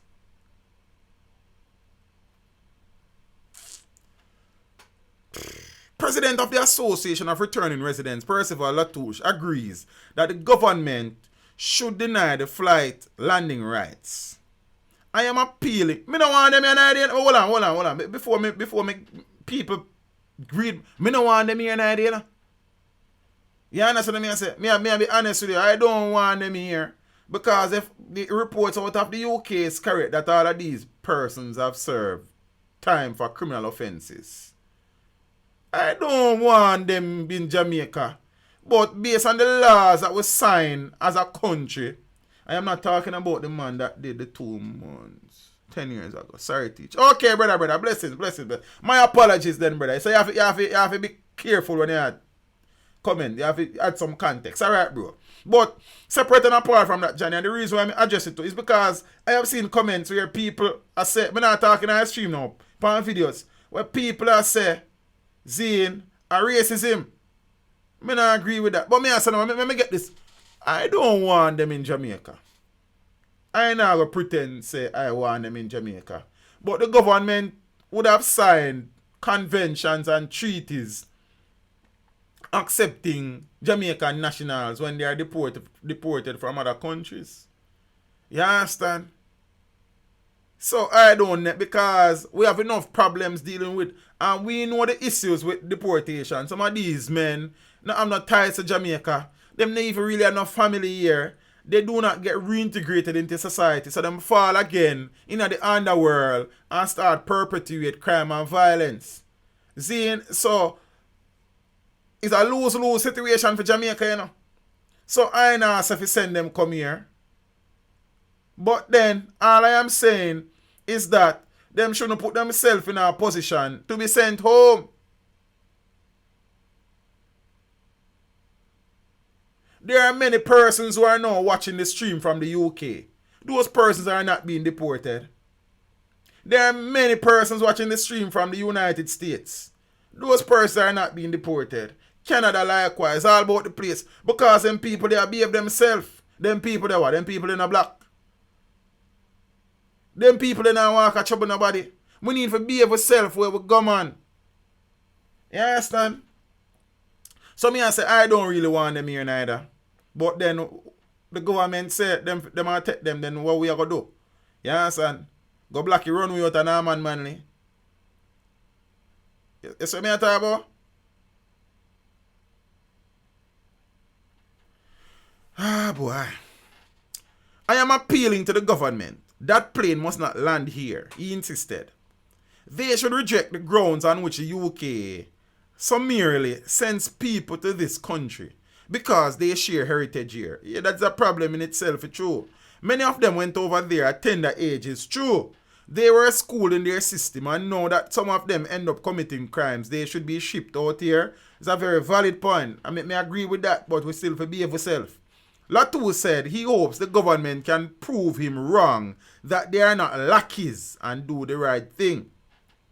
See, Mr. Latour still, you know, when Mr. Latour speaks sometime, me not always take him serious because Mr. Latour is a PNP activist. And I say that with no apology. That's well documented. And sometimes when Mr. Latour makes some statements, I find it very political because I don't recall Mr. Latour making these statements when the PNP was accepting deportation flight in the past. And when we talk, we don't really business with the guy, you know. See, so sometimes Mr. Latour speaks still, even though sometimes when him talk, he might make some points where really and truly valid. Sometimes there's a political undertone in it. He is a known PNP political activist, and sometimes it does sound political to me. You understand what I say? Because I don't remember Mr. Latouche being as vocal when persons were being killed under previous administration or when deportation flights were coming under previous administration. See? So, I don't know if Mr. Latouche is the most balanced person there is. That is just my concern with Mr. Latouche. And I would like to interview him because I have a few questions I would love to ask him. That is one of them. You understand? So I understand. So when him defend returning residents, it's fine. But then no one say you have a declared political affiliation. When it's a certain thing sometimes, you don't really come across as being objective, zine, and reflecting. I don't remember Mr. Latouche being as strident and as vocal as he is now when the PNP was in government and deportation flights were coming in same way from the UK or from the United States. So I don't know still. I just say, I guess it might do what I have to do, but at the end of the day, you know what I think go. Level 100 TV say politicians talk politics. It's true. You understand? I want to believe him, you know. I want to believe, say, he's being fair in a pronouncement, but I just can't believe him because I know him is politician. You understand what I say? I just don't believe politicians when they talk. Because I have seen too many instances when politicians say it is A and it is actually Z. They must say a first letter and it's actually the last. You see how far they're from the real thing? You don't trust them. Seeing at the same time, an official from the UK Home Office has said that Tuesday's planned charter flight is specifically for removing foreign criminals. At the same time, an official from the UK Home Office, let me just read that, responding to a Gleaner article with the headline Deportation Plea, local relative of an ex-con being sent back to JA asked the UK authorities to consider his eventual well-being. The official confirmed that those detained for removal include people convicted of manslaughter, rape, violent crime, and dealing in Class A drugs.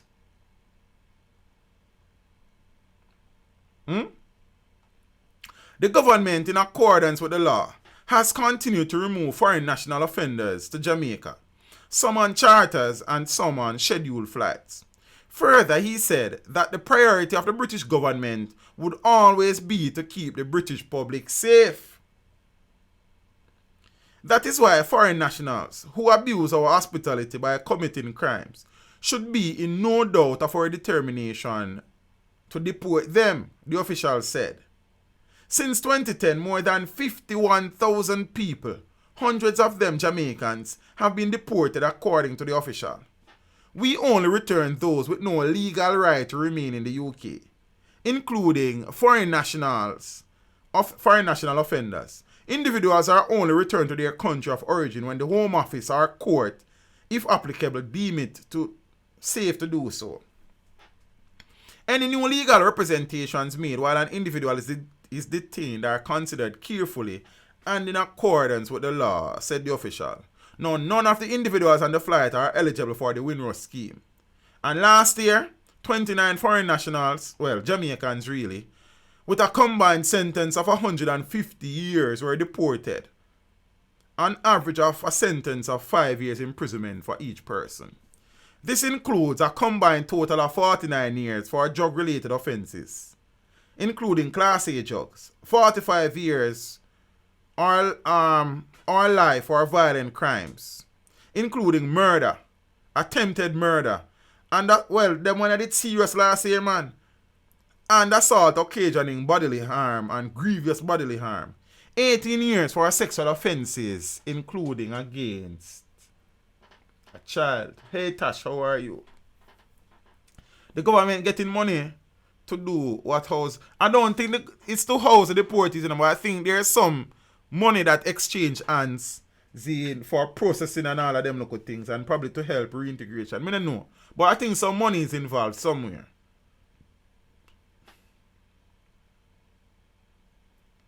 You see me?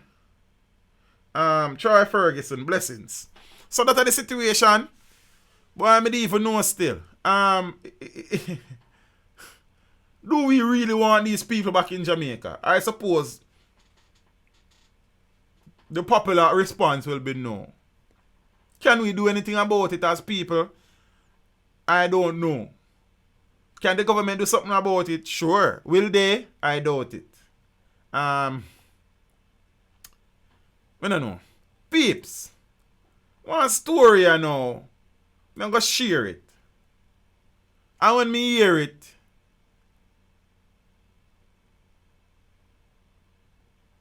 me I wonder if it real. Teacher caught with gun while impersonating cop at station. King Lazarus, bless her. Of all the place for you go impersonate a cop, the teacher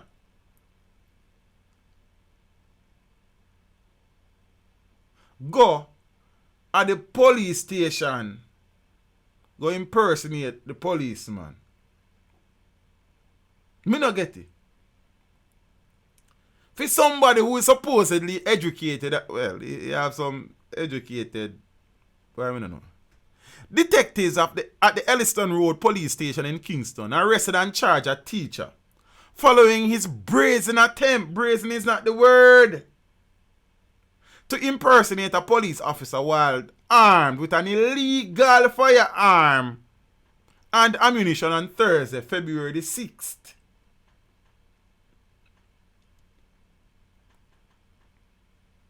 He has been identified as 38-year-old Troy Chambers of Killarney Avenue, Kingston 20. You know avenue name? Killarney, Killarney, Killarney Avenue. The nurses are sitting around with the place the name there. Reports are that about 5 p.m. Creation, the first question me ask is which subject this man teach.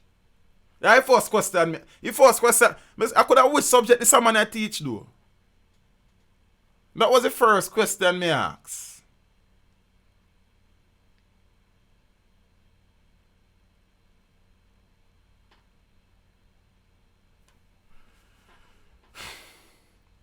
Reports are that about 5 p.m.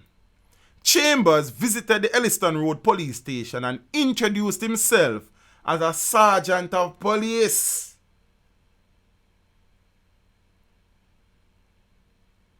This is a sergeant of police. I wonder if a Kevin friend.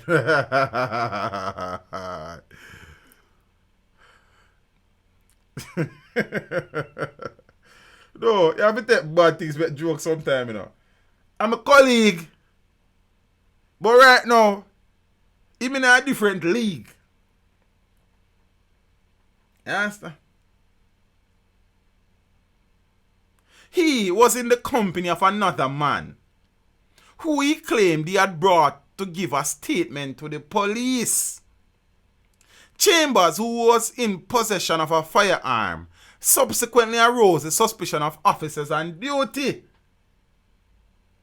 He was then asked to produce his police identification card as well as his firearm license, to which he could not. The man walk in a police station with an illegal gun, go tell them say him is a sergeant of police. You can't make up these things. You can't make up them something here. These things, you can't make them up. If police is the only man on the road, you know, me then say, alright, fine. The man go...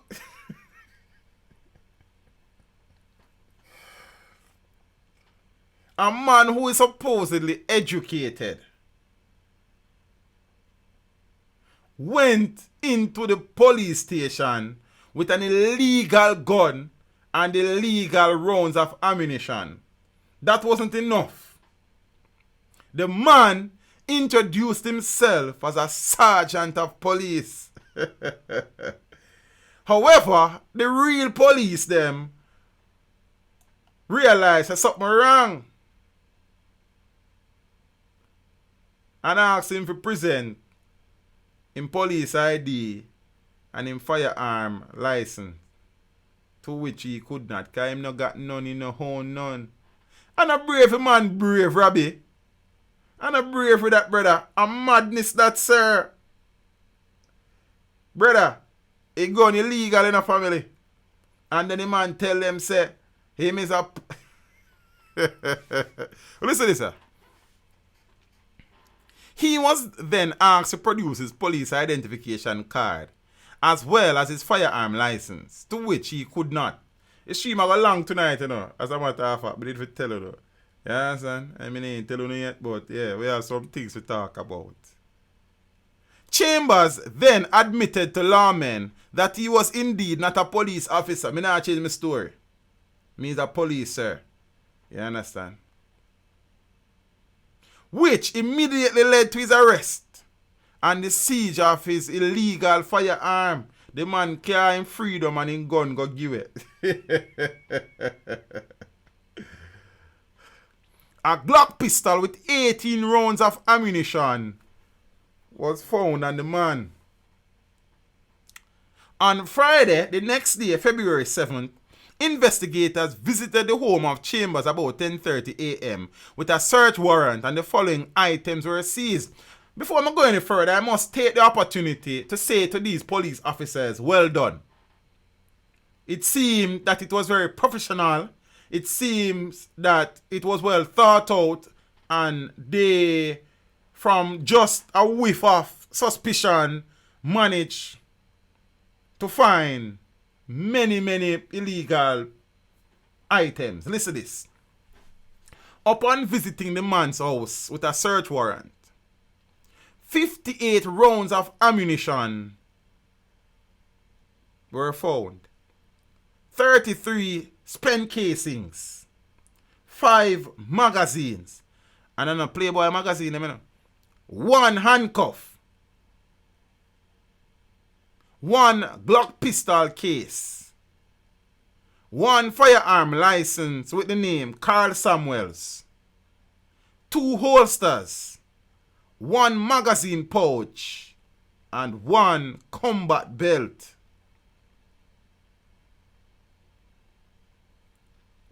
Chambers was charged with illegal possession of firearm and ammunition, as well as impersonating a police officer. He is to appear in the gun court on Wednesday, the 12th of February.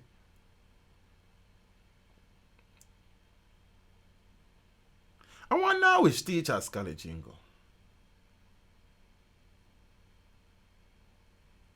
Let me check back in name. Try Chambers. I don't know about the name, sir. If you go on my car in my time. Michael man name fool, sir.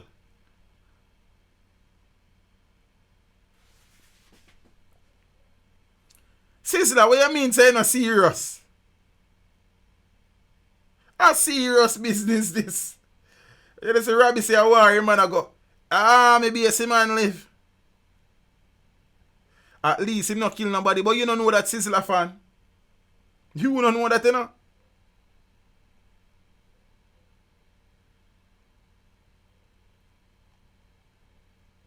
I know which teachers college in go or when go study and which subject in teach. You understand? Boy. So peeps, with that part of the dance now, that announcement section reach on here. So like, see, I don't love a party about we don't really choose the news. We say a shout to the Ingo. Big up to all the ladies who attend Shortwood Teachers College. You know me, I'm no good like. You understand?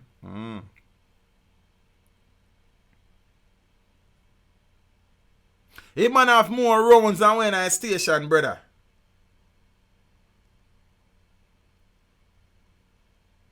I now look the pen pal, miss, but me just want to know. You understand?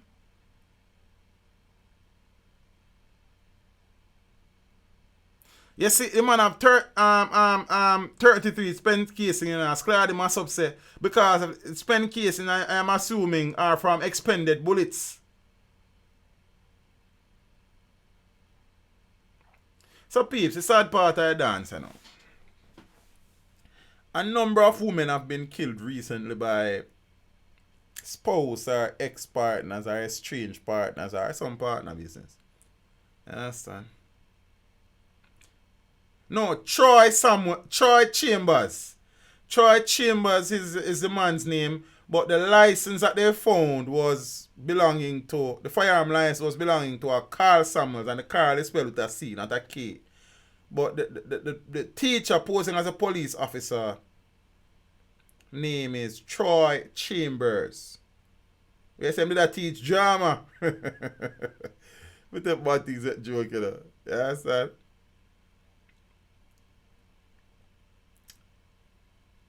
Husband allegedly stabs wife before poisoning himself.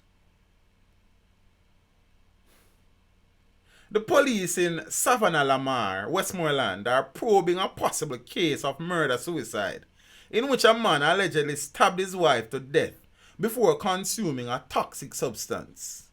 The incident happened in Haston District in the parish yesterday. Dead are 29-year-old Salima Reed and her husband, 54-year-old Philip Reed, both of Aston. See, age difference, 29, 54. I'm not sure.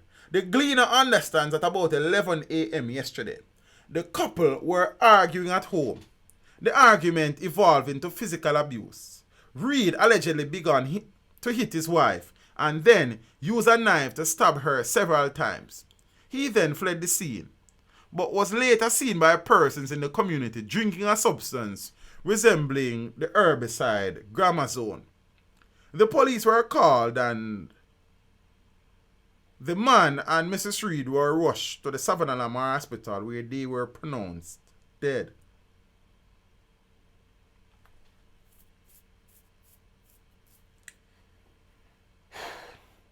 Clarendon teen killed at home by a gunman. A teenage boy is dead after gunmen forced their way into the home of his family and opened fire. The incident happened on Juno Crescent in Maypen, Clarendon earlier one morning, I think a Saturday morning. A 4-year-old was also injured in the attack.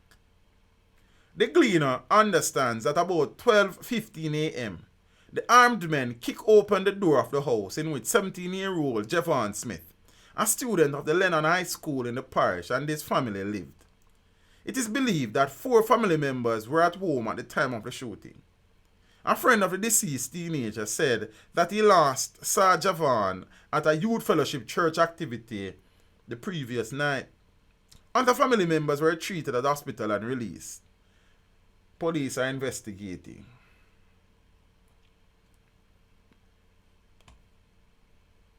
Ah, boy. Same thing again. Man shot on Belvedere Road dies. A 47-year-old Mason who was shot on Monday night while driving his motorcycle on Belvedere Road in St. Andrew died on Thursday morning. He has been identified as Ainsworth Fowler of Red Hills, St. Andrew. It was reported that about 9:30 p.m., Mr. Fowler and his wife were traveling on his motorcycle. Two men on a motorcycle drove up and shot Mr. Fowler.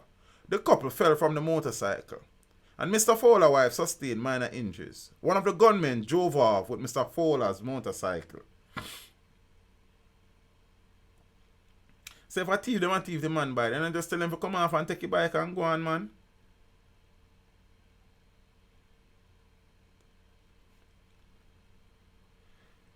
I don't know. 11-year-old boy among two shot in drive-by on King Street in downtown Kingston.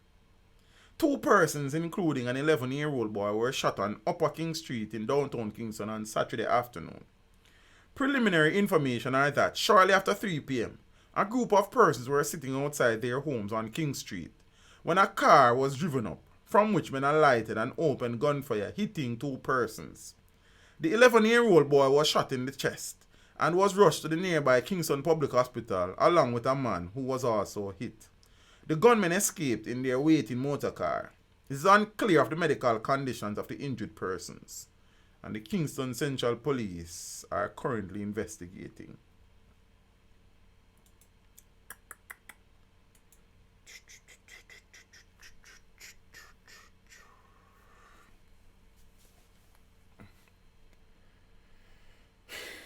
Five detained in St. Thomas for counterfeit goods. 5 persons were taken into custody in St. Thomas on Friday during an operation by the Customs Enforcement Team and the police. The ongoing operation is aimed at confiscating counterfeit goods. So several counterfeit goods including cigarettes, bleaching cream, and cooking oil were reportedly seized during the operation in Morant Bay. Police called to probe online impersonation of Matthew Samuda. The police have been called in to probe alleged attempts to solicit funds online by persons impersonating Government Senator Matthew Samuda. The senator made the revelation in a statement to the press late last week. He says he has also called information and technology experts to assist him with securing his online handles and protecting his data. According to the senator, his impersonator or impersonators have been using Facebook Messenger to attempt to solicit funds. Attempts to hack my social media account have also been brought to my attention, he revealed. Please note I do not use Facebook Messenger to transact business and would never conduct any business in such a manner, he cautioned. Members of the public who have received messages from any social media account purporting to be me, which propose to solicit funds, should report the development to Facebook as fraudulent. He further warned members of the public to avoid sharing any personal information related to government programs if they are contacted online. He says information about government programs is best obtained from official government websites. I hereby express my appreciation to well-thinking people who have brought this matter to my attention. Yes, I and you, Jaja, deep down in my soul. Carl Samuels was a teacher who got shot at Vauxhall. Why am I never add up that? Whoa.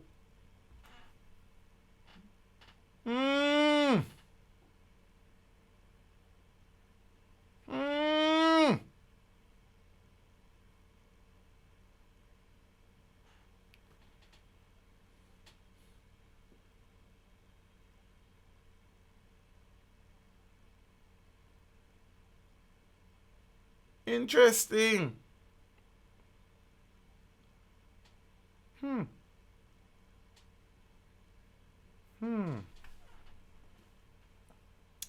Cops being trained like young chickens. Senior JCF members say extraordinary security measures unhealthy for new police personnel.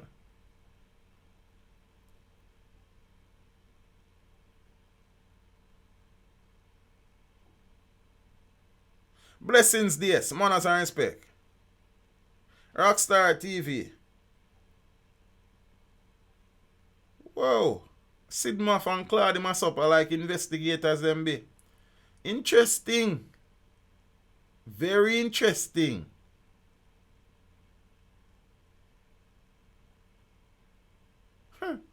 We are watch and see. Interesting times. My subscribers are now solving crimes. Whoa.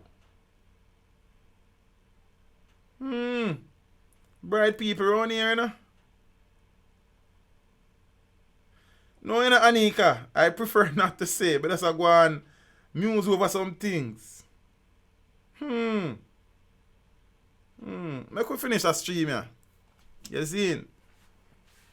Members of the Jamaica Constabulary Force are expressing concern that the extraordinary security measures employed by the government could have a damaging impact on young cops and their service to the nation over the long term. The lawmen's worries follow reports that almost 70% of the estimated $505 million budgeted to maintain the state of emergencies during the fiscal year 2019-2020 has already been spent, and that policemen and trainees from the National Police College of Jamaica were surviving on cup soup and crackers daily. I shared that story not so long ago.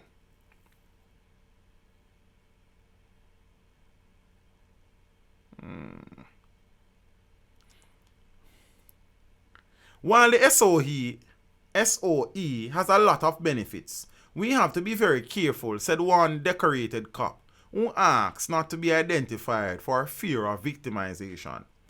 The SOE speaks to the suppression of a person's constitutional rights. So, a policeman, for example, can give a citizen a directive and say, look, I don't have to answer any of your questions. I know what is in your best interest and I need you to keep moving. There is no discretion or space to facilitate dialogue and the relationship between the police and the public that ultimately we would want going forward, posited the cop, noting that not all of Jamaica is engulfed by areas of high crime intensity, and therefore such dictatorial methods may not be ideal everywhere. A young cop is really being trained while on the job. If his or her first exposure is along this line, then that might not be the type of policing that we envision over the long term, he said, adding that the JCF's recruitment process has suffered since 2017 as efforts have been made to bolster police presence on the ground. It's a very valid point, you know. Stay in the blocks, blessings. What you are going to have over time is an increase in the quantity but a diminishing of the quality. Right now, the trainees, are being placed in a controlled environment and are being grown like young chickens. Interesting. We have to be very careful, continued the cop, fearing the ill impact on the public. The senior cop's concern were buttressed by Sergeant Patrick Rowe, chairman of the Jamaica Police Federation, who last week said most trainees or graduates have been directly assigned to the zones of special operations after graduation. The most recent batch of new members of the force, batch 120, graduated from the police college in August last year. There were 146 of them. An officer is trained for 2 years, and that training should entail law and police procedures over those 2 years. It is aimed at grooming a well-rounded police officer in all procedures, Rowe said. He said that when a new graduate from the police college is placed in a zone of special operation or a state of emergency, which are crime response initiatives in a particular space or high intensity area for a crime, it does not expose the policeman to the laws and police procedures he is intended to benefit from. Peeps, the article is a deep article, you know, listen. See? You will thus have officers who are confirmed in the position of police without requisite exposure that the training regime was intended to have. So you have police who are underexposed to policing. The SOE and Zozo detract from that, said Rowe, who reiterated compounding concerns of long hours and nutrition for police personnel in SOEs. Up to last week, a $1,500 daily stipend agreed on by the government had not been paid out to cops stationed in SOEs and Zozos across the island. Rowe said even as he noted an improvement in the physical condition for personnel inside the SOEs. In the meantime, trainees last week complained that they have had to endure the tough conditions beyond the initial 4 months of practical training as their final graduation dates remain in limbo. With SOE imposed in 8 of the 19 police divisions island-wide, the students pointed to fiscal constraints as the root cause and noted that the hold-up coincides with the government's increasing mandate on the constabulary to raid in violent crimes. However, the police high command on Thursday rebuffed those assertions as they would. The JCF has the necessary resources to adequately produce new and vibrant members who are ready to tackle the ever-changing landscape of law enforcement in the 21st century, a statement from the JCF read. We are producing a vibrant, modern constabulary that is populated by members with right training and organizational culture necessary to observe the rule of law, respect all members of society, and to be a force for good. You have a saying that say, a fish come from river bottom come tell us a shark down there, you better believe him. Police members of the police force are saying that there are cause for concern. The police hierarchy not even look upon the concerns. They immediately shoot them down, saying that everything is mutual. See, that's a part of the problem we're facing in the country. Everybody is beyond reproach. Nobody accept critique and constructive criticisms anymore. You understand? Boy, may I tell you.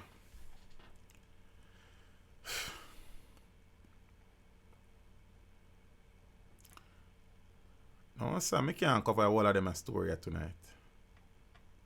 You know, see about 2 o'clock this. Alright, I'm going to pick out a few and move on. Because some of them long, so. Zane. That one the too long. Alright, I'm going to do one a long one and then I try down the stream by 11 o'clock. That one, kind of rub me the wrong way. Boy, my friend them down on the veranda will get dark now. And let me give a little lesson before we move on. What you're seeing behind me is a picture of an area in St. Ann that has been mined. You realize that there's a depression at the foot of the hillock there. See? Remember, I have been speaking to you about Naranda's suggestion that they will only be mining 15% of SML 173. I have gone at pains to explain that the 15% that they claim they will be mining is actually the 15% what they need. So they would basically be mining 100% of what they really want. And I say that again. The 15% of SML 173 that Noranda is contending that they will be mining is the full gamut of what they really want. So that 15% of the area is actually 100% of what they want. Remember, I also told you that they are interested in what we call bottomlands. Because the cockpit country gets its name because from an aerial view, it looks like a cockpit where you have areas of elevations and areas of depressions. Yeah? The areas of elevations are conical shaped hills that we call hillocks. They won't mine those. What they will mine is the transitional areas when these hillocks open up and you have very relatively flat areas. That is the areas that they will mine. So this is an example that you're seeing here. I can put myself well on there. Let me see what I go on there. So I don't move. Technology is a beautiful thing, you know. See? What am I just do? I want take myself off my screen.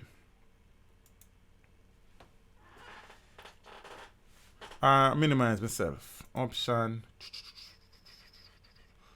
Picture in picture. Round. So I want to go picture in picture. Then why is the problem?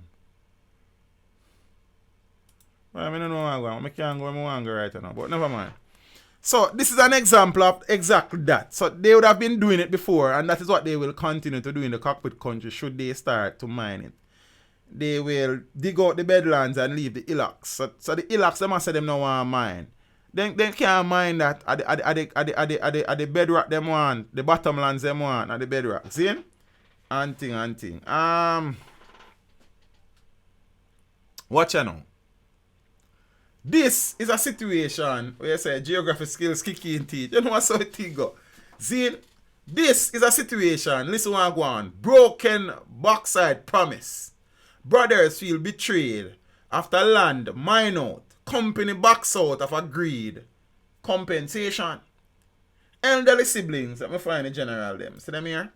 Elderly siblings, Manasseh and Gerald Thomas, had little trouble reeling off the assurances they claim they got from Kaiser Bauxite 15 years ago. Miss Minister and Thomas said, good night, teacher and classmates. It's past my bedtime. 4 a.m. is my wake-up time in the morning. Okay, Miss Mark, good night. Get some rest. Really and truly appreciate the support and the contribution. See you soon. They said, look, we are going to give you justice because you will give us no trouble. So we are going to see that everything is okay. Manasseh, who is 76-year-old, recounts. That promise, the brothers say, came in 2005 when Kaiser, which has since been replaced by Noranda Bauxite Jamaica, trespassed on the family's 50-acre property near the Orangeville community in St. Anne, conducting mining operations. We want to follow, you know. My father worked hard to purchase that property in 1960.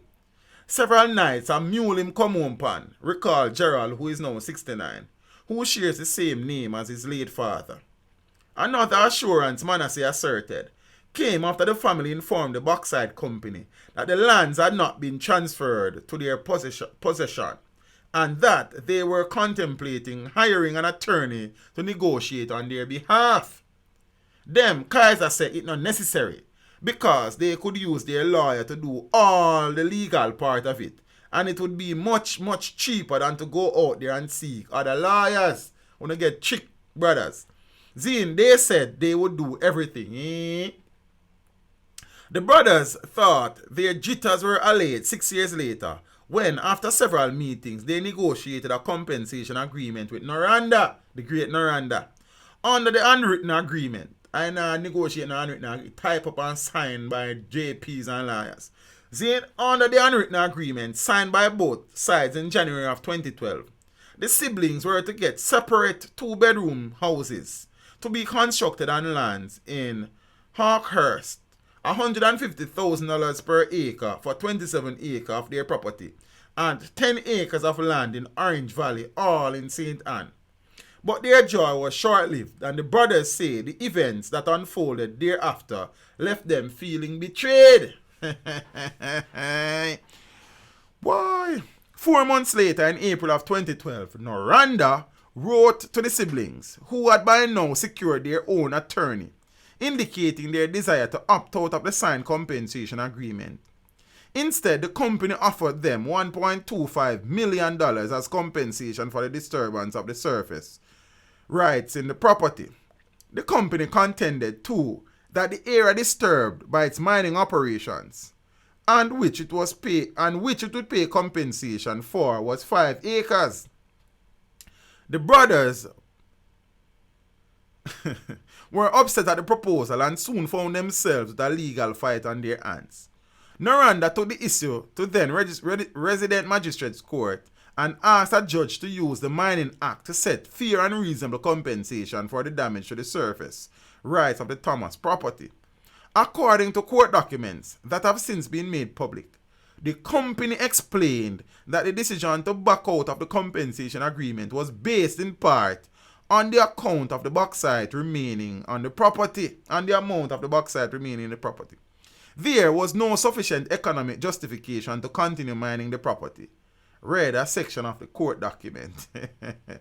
But Manasseh and Gerald prevailed, when in September of 2015, the presiding magistrate ordered Noranda to honor the agreement. Again, their jubilation was short-lived.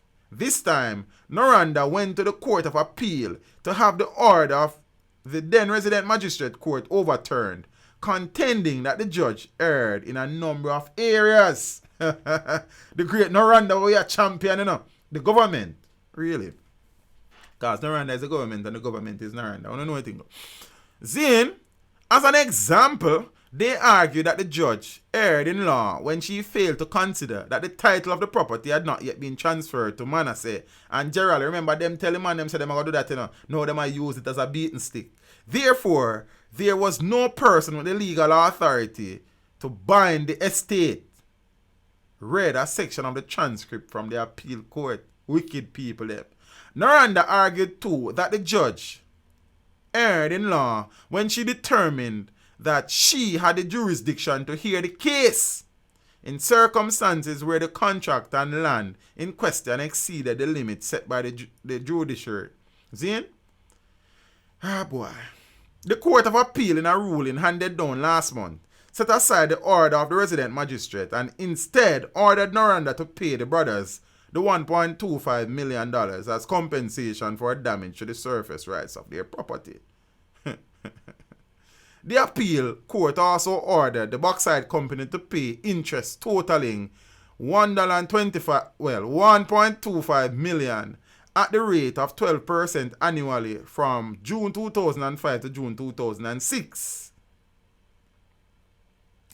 Zine, and 6% per annum from June 2006 to the date of the decision. The brothers were livid over the decision by the Jamaica's highest court and vowed that their legal fight was not over. We feel betrayed by Noranda. Take me have a next picture somewhere. See, general, them overlook it, brother. See? All the documents are there to show that they actually violated our rights. Our property has been destroyed by the Bauxite Company, and they promised that they would compensate us. Manasseh could barely find words to express his emotion. That almost sound like theft, he lamented. Noranda declined to comment in details for the story. This is a matter that eventually went before the Court of Appeal, which has issued the ruling that is binding on the parties, the company said through its public relations officer, Lance Neater, the great Lance Neater. But the lower court never made a ruling that was binding. Ah, boy. The court also assessed the amount of compensation payable as fair and reasonable, with the case therefore closed, but it never closed first time. We would rather not comment outside of the ruling by the court, he said in response to a request for an interview with the executives of Noranda. Neater, however, indicated that Noranda values and respects the relationship established with our land vendors in our operating areas over many years and regards it as unfortunate that this particular issue could not have been resolved without the intervention of the court. We are committed to continue working with our various stakeholders, including our land vendor partners, to ensure the sustained viability of an industry that continues to make significant contribution to the economic and social development. I want to move from here, sir. Zane, Gerald disclosed that already they have instructed their attorney, Michelle Senior Smith, to take the case to the Privy Council in the United Kingdom. It is not fair. You're going to mine out the land, and after you mine out the land, you're going to say you don't want the land anymore. And you only going to pay for our surface rights when we weren't selling anything. You take everything off it, and then you're going to come now and say we must step back with land without any road and infrastructure gone. And the infrastructure gone. Ah, boy. So this is signs of things to come in the cockpit country. I am just putting it out there now. You understand? As I said, you realize that the hillocks and the areas of elevations are not touched. It is just what they call the bottomlands, where the limestone karst opens up in the transitional zones. And that's what they want to dig out. Them 15%, which is 100% of what they want. You understand me? I say, don't make them trick on the people. No mining in the cockpit country. No mining in the center. No mining nowhere. You understand me? I say, backside, no more money for the money now. See, don't a Gisco all part there. a whole lot of people are suffer from respiratory illnesses and something. And them things they are going in the most ecologically sensitive area of the country, the cockpit country, if you don't mind. You understand me? I say, bless up in a day, man. I know a thing again, a plantation time soon. Blessings, brother. See, so we're going to share a few more articles, then we'll call it a night, because a whole heap of things, I forgot, I get stuttery. I forgot to get back to some of them things in the future. Zane and thing. Buju Banton's new album almost complete. That not sound bad, because I expect more from the Gargamel since him touch street, musically. I know him did that tour all about and I perform here, there and everywhere. But I was expecting one album for Japan thing. So they must say it is almost complete. Buju Banton has been teasing fans with singles since his release, but is now ready to drop a full-length project. Banton's co-manager Donovan Jermaine says the album is almost complete. Jermaine says it will incorporate music for various groups, as it covers dancehall, lovers rock and social commentary.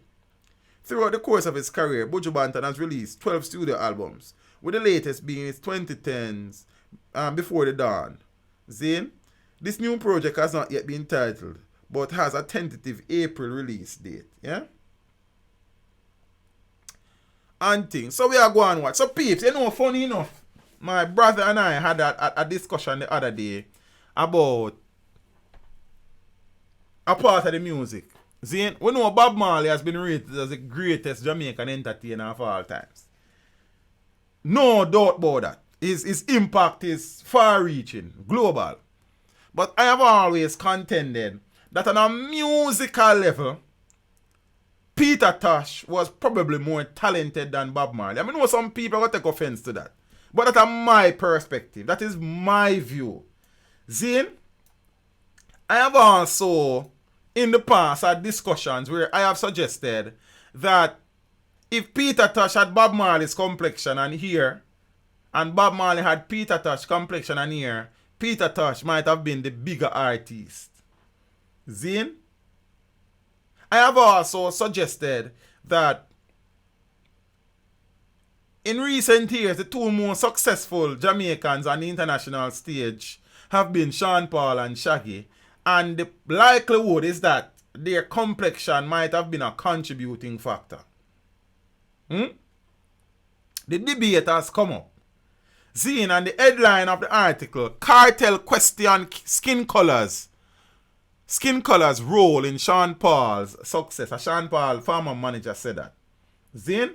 So we're going to talk a little about that situation. Because I say, funny enough, when I see the article, I laugh. I say, I wonder if them did listen to me. Because I did say them things here.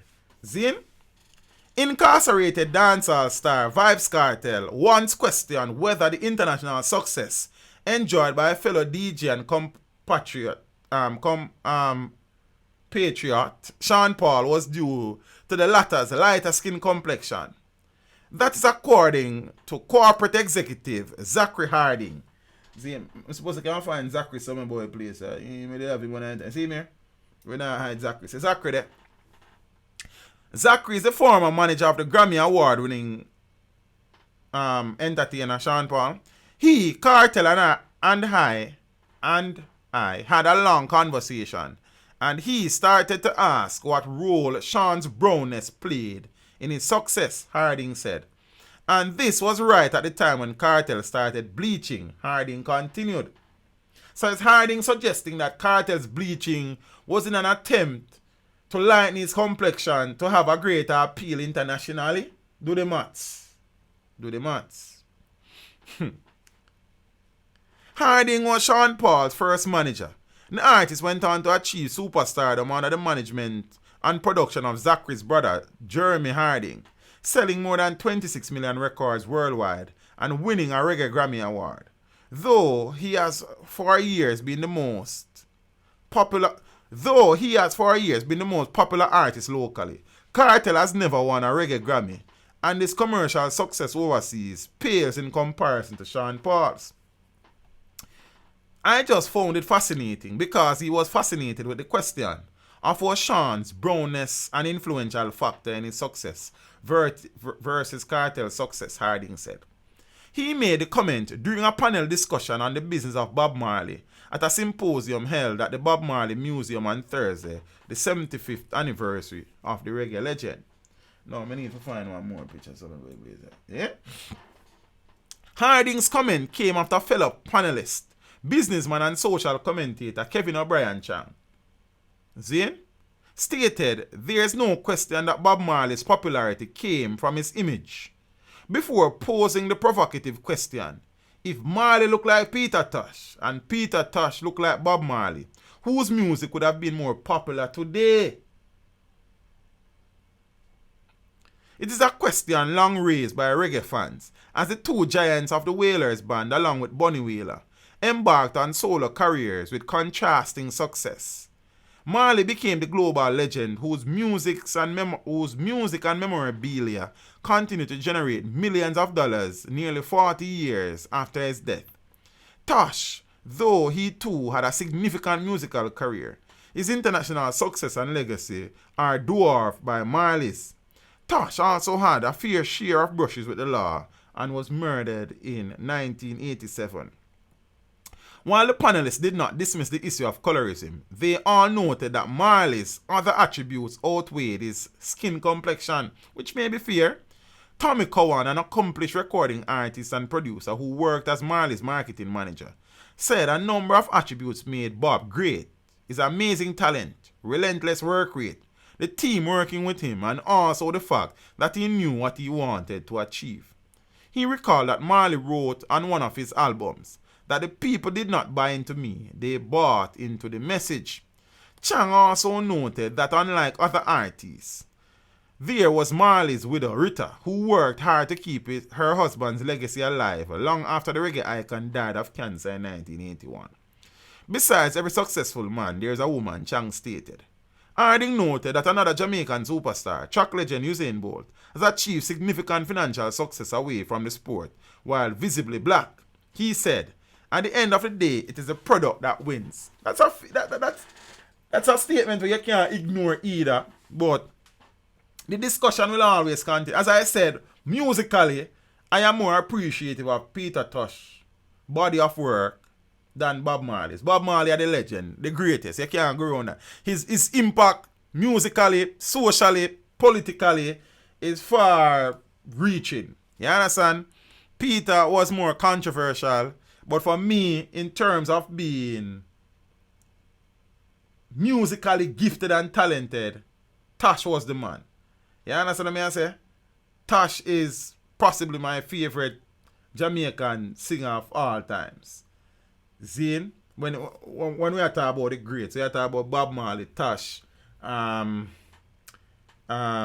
Jimmy Cliff, you are talking about Garnet Silk, Bust, what your name, Jacob Miller, the whole of them. Zane, D Brown, Tosh are the man when I rate. You understand what I say? And thing. The debate will continue. You can't take away Bob though, because I said Bob's impact was really and truly far reaching. Bob was a statesman. Bob was everything. Zane. But had Bob had Peter Tosh's complexion and Peter Tosh had Bob complexion, would we be where we are today, having discussion that Bob is the greatest of all times? We don't know. Many persons have questioned the Sean Paul situation. Zane. A D Brown may have a second still in Andre musically, but that's a next story for your next time. Zane. I know people as a teacher don't really know music like that night and and then something. But at the end of the day still, me can talk about what me like. And as I said, I like Peter Tosh's music. I like D Brown music. I like Bob Marley music. You know, that same order there. So Tosh, D Brown, Bob. I just my thing that. Zane. And thing. Shaggy has also had immense international success. Zane. Shaggy, Sean Paul, them complexion, you know. Would Chronixx have won the Grammy? Was he Bob Marley's color? Because the reality is that when you compare Chronixx album to Coffee's EP, a night and day. In terms of quality. And the truth me I talk. I know some people I get upset again. Because normally people tend to take things personal when me talk, you know. I don't know why. But Chronic's album was one of the great albums in Jamaica's musical history. You understand what I say?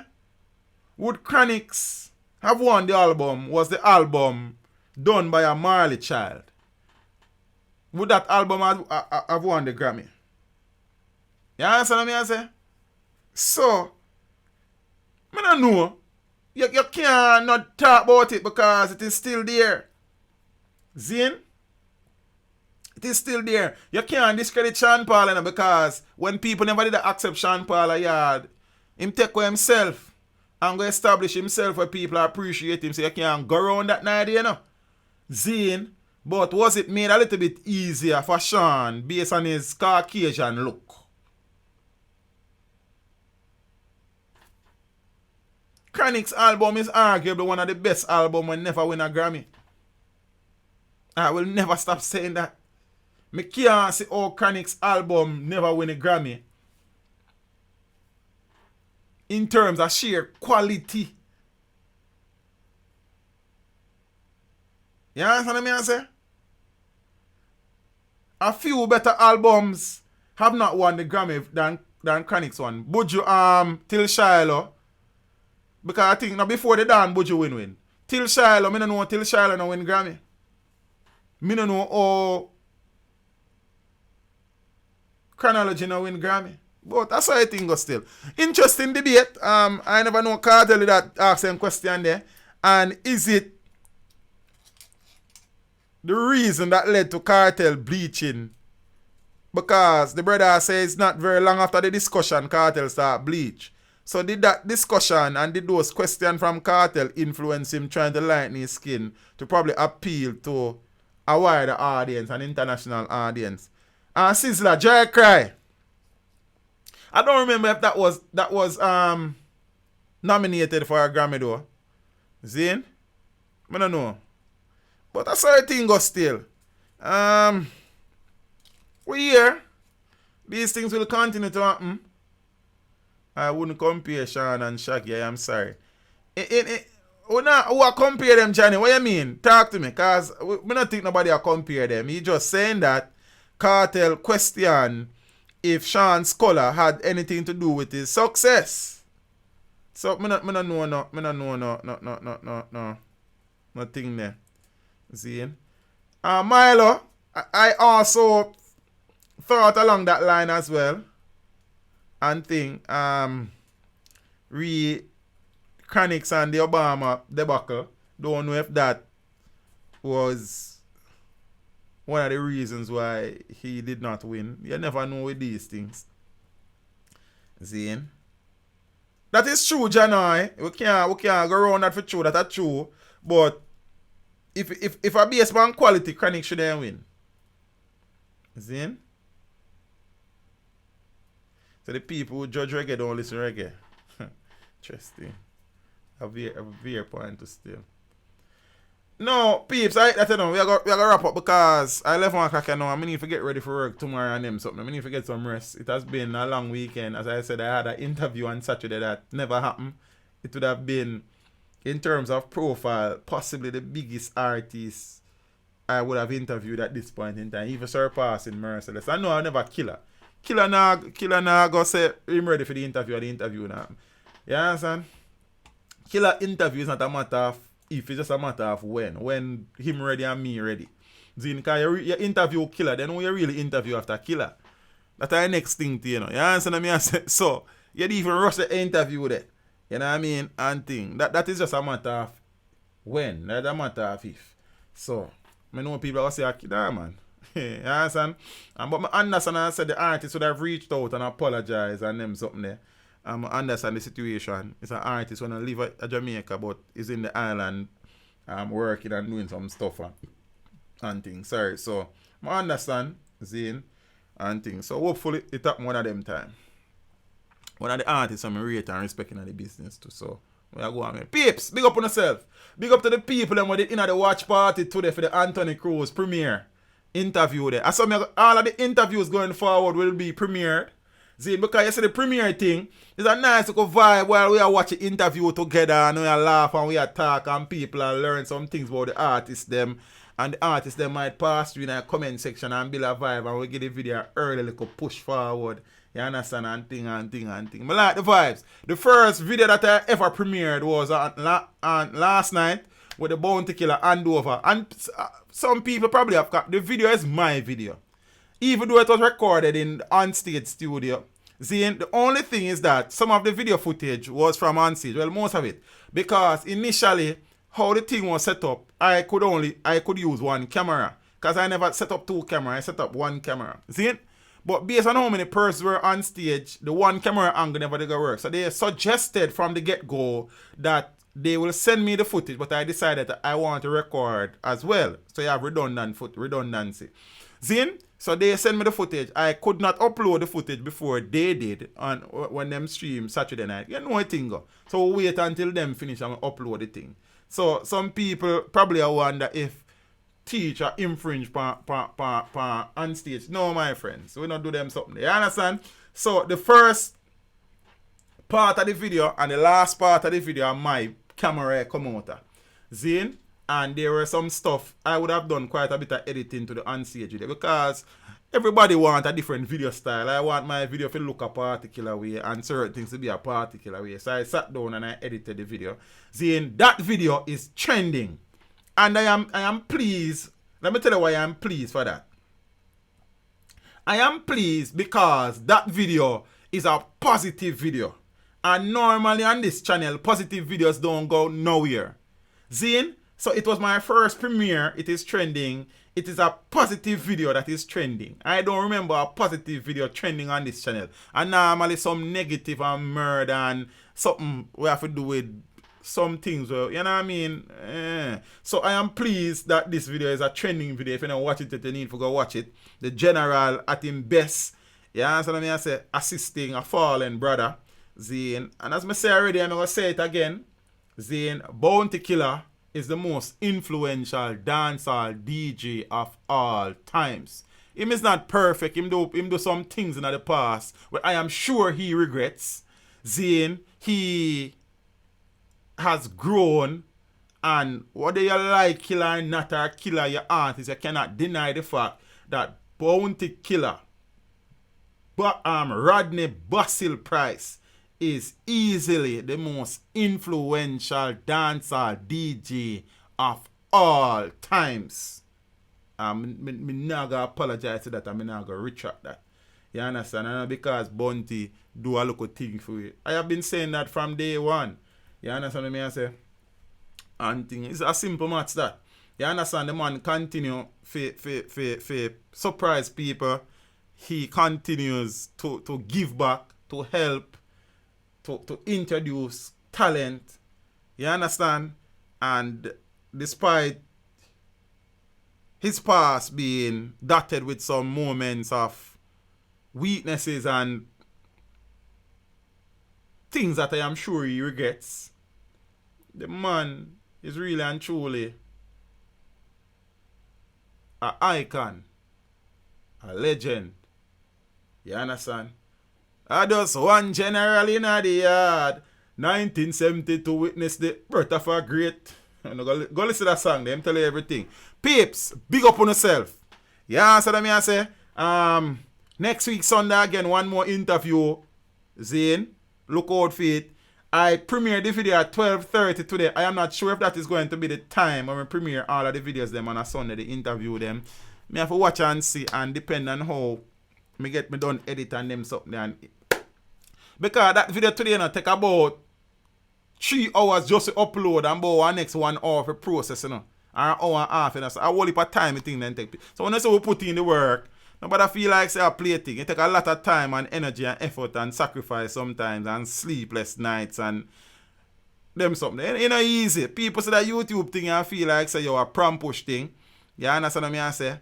And you just get a video and upload it. And I say work. Zane, and when you have a brand, when you think kind of up on a local level and you push it, it takes more work. Zine, when you have certain level of responsibility to your viewers and subscribers, it takes a lot of work. When you want your video to be of the highest quality, it takes a lot of work. Zine, when you have a vision and a mission, it takes a lot of work. Zine. So again, big up Winford and the on-stage team. Damian Brown, big up yourself, brother. You understand? So Damian Brown is the man behind a lot of the things that you see on stage. Zane is a technical guru. You understand? Really good. Zane, Winford, big up yourself, brother. So yeah, that was that. Anthony Cruz video is out. If you don't watch it, go watch it. And for the people that want to come on in the watch party later, go watch the video from the start. I want the watch time and the views. I'm Tony, man. Peace. Big up on yourself. Have a wonderful and productive week. Zane, make some money. Stay healthy. Stay safe. So me I say? And them something there. It is still Sunday night, so if you must have something nice to drink. But if you must drink, do not drive. If you must drive, do not drink. Load the big old headphone them when you go up on the road. Stop separate yourself from the environment. Them Bluetooth headpiece them. On the top wear them now. Them must connected to something. People want to know them connected to. And people would kill your life take your life trying to find out. Zine, keep your phones in your pockets and in your bags. Use them only when you need them. Stop leaving your phone on the road. Observe your environment, man. Observe people. People are prone. You understand? If you must take, before you do that, walk with only the cash you need. Them only about gold chains and bangles and fandangles that you work for and your money by it. But people take your life, the process to take them from you. Know what you do. You know what I mean?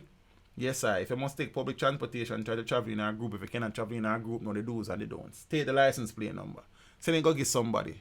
Describe the car, describe the driver. Tell people you're there, tell people where you go. Always follow your instinct. If it feels wrong, it is wrong. Trust absolutely no one. For the people, every move they make them post upon them status. Stop. People are pre-uno. Nobody no need to know every detail of your life. For the person, they live them personal life on social media, them private life. I don't know what private mean.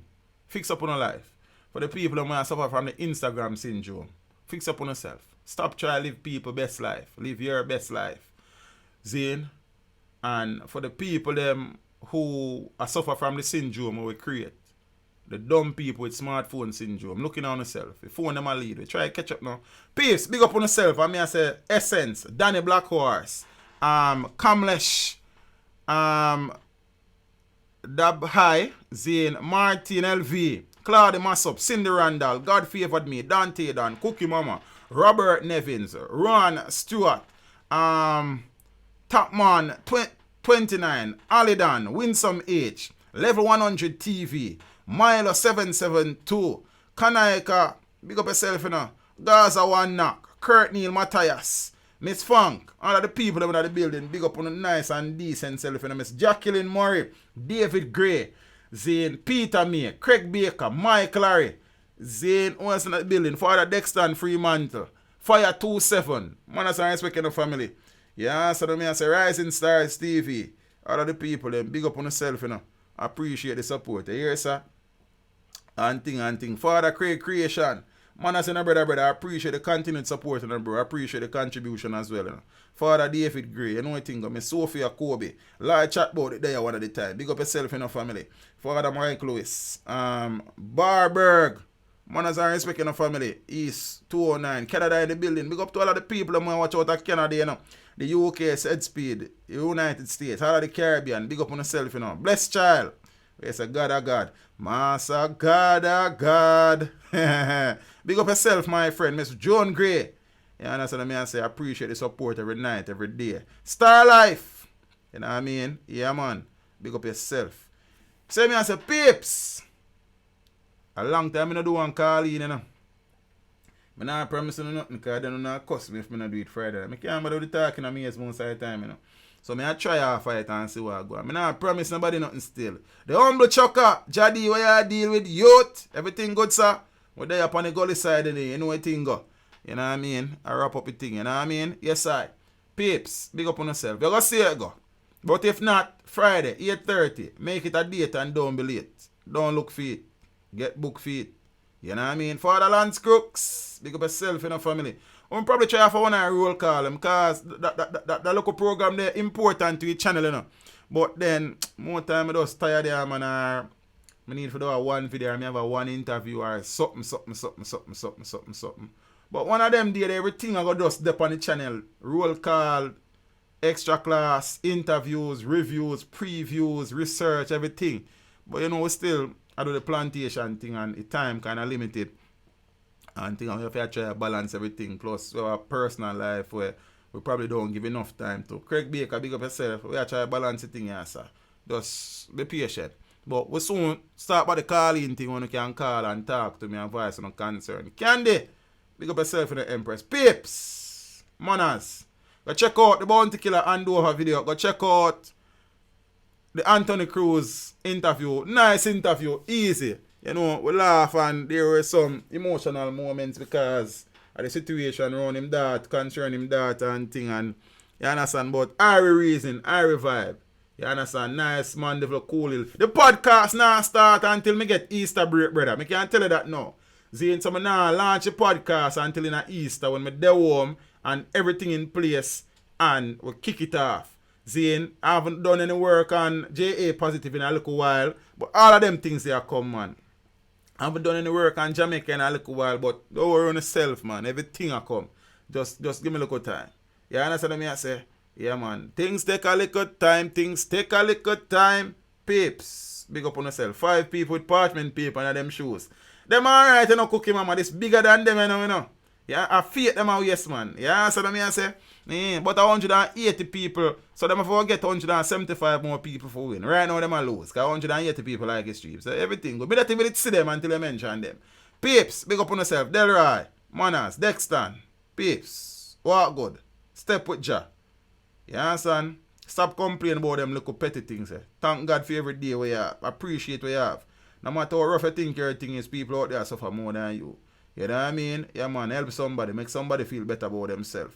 A smile, a pat on the back, a hug. Hold somebody on. A word of encouragement. Look for food. One bus fare. One shirt we now wear. One shoes when I have not here. Just show somebody else say you care. Killer say, Zane, share if you care, man. Peeps. Walk good. Step with Jah.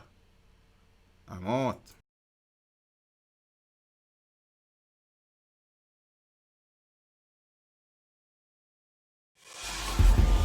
Teach them! Hey, yo, hello! Send the message and make it reach them. It's teach them. Right here. Warlord representing.